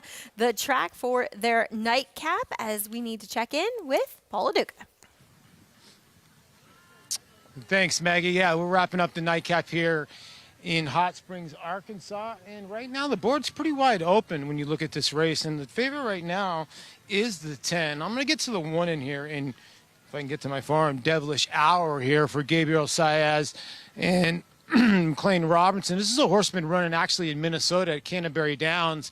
And he's an Archie bred. So he's been running against Open Company there. Some good racing there in Minnesota. And, a horse that's going to now get into the Archie Company. And I think it's the horse to catch from the rail with a good break in here with Gabriel Saez aboard. McLean Robinson, a very, very good conditioner. The 3 Skyped.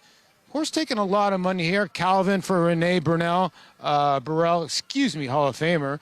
This is a horse, the last 2 times they've taken the blinkers off this gelding, was under the training care of Eric Nelson. And the horse just has responded well, a second and a third, 2 best efforts of his career. So I would think he's maybe improving a little bit. He has taken money. Now the favorite in here is the 10 horse. And Jerry Karoom, he's actually really funny. And how many times you guys, and I'm going to ask you this question too, how many times you go to the racetrack and somebody always asks you, who do you like in this race? And so you think to yourself, oh my God, does this guy have a horse in this race? Is this guy betting a horse in this race? Does he love a horse in this race? Am I going to give him the wrong winner? I said, well, I think the 10's the horse to beat, but he's lost in maiden 30. He's lost this and lost that. And Jerry goes, well, that's my horse.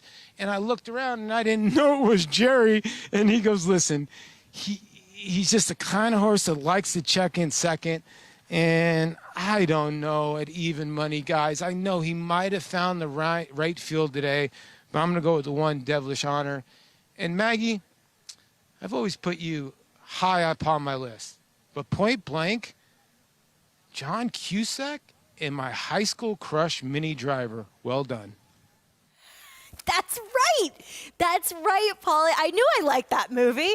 That was a very good movie. And they were investigating something. It's been so long. I don't have time to watch movies anymore. But I love that movie too. You're busy? Maybe a little bit. Yeah, work on TV, work in the barn, 2 beautiful children. No, yeah. Thanks. Kitchen remodel at the moment, which is stressing me out. Anyway, but all good things, all very good things.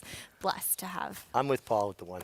Yeah, you both like the 1. I thought the horse at Charles End Street Commander a little interesting.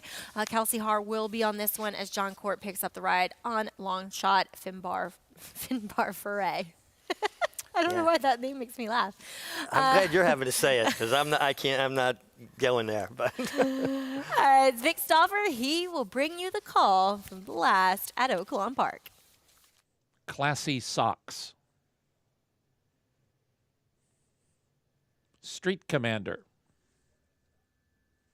Point Blank.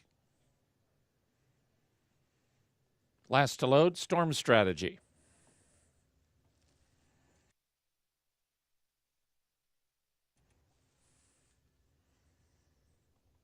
They're at the post.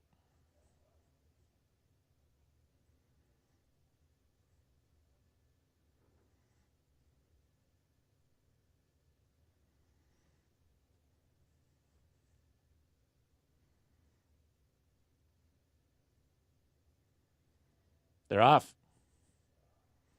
Devilish Hour, hard sand for the front from Skyped and to the outside, Kiss of the Nile.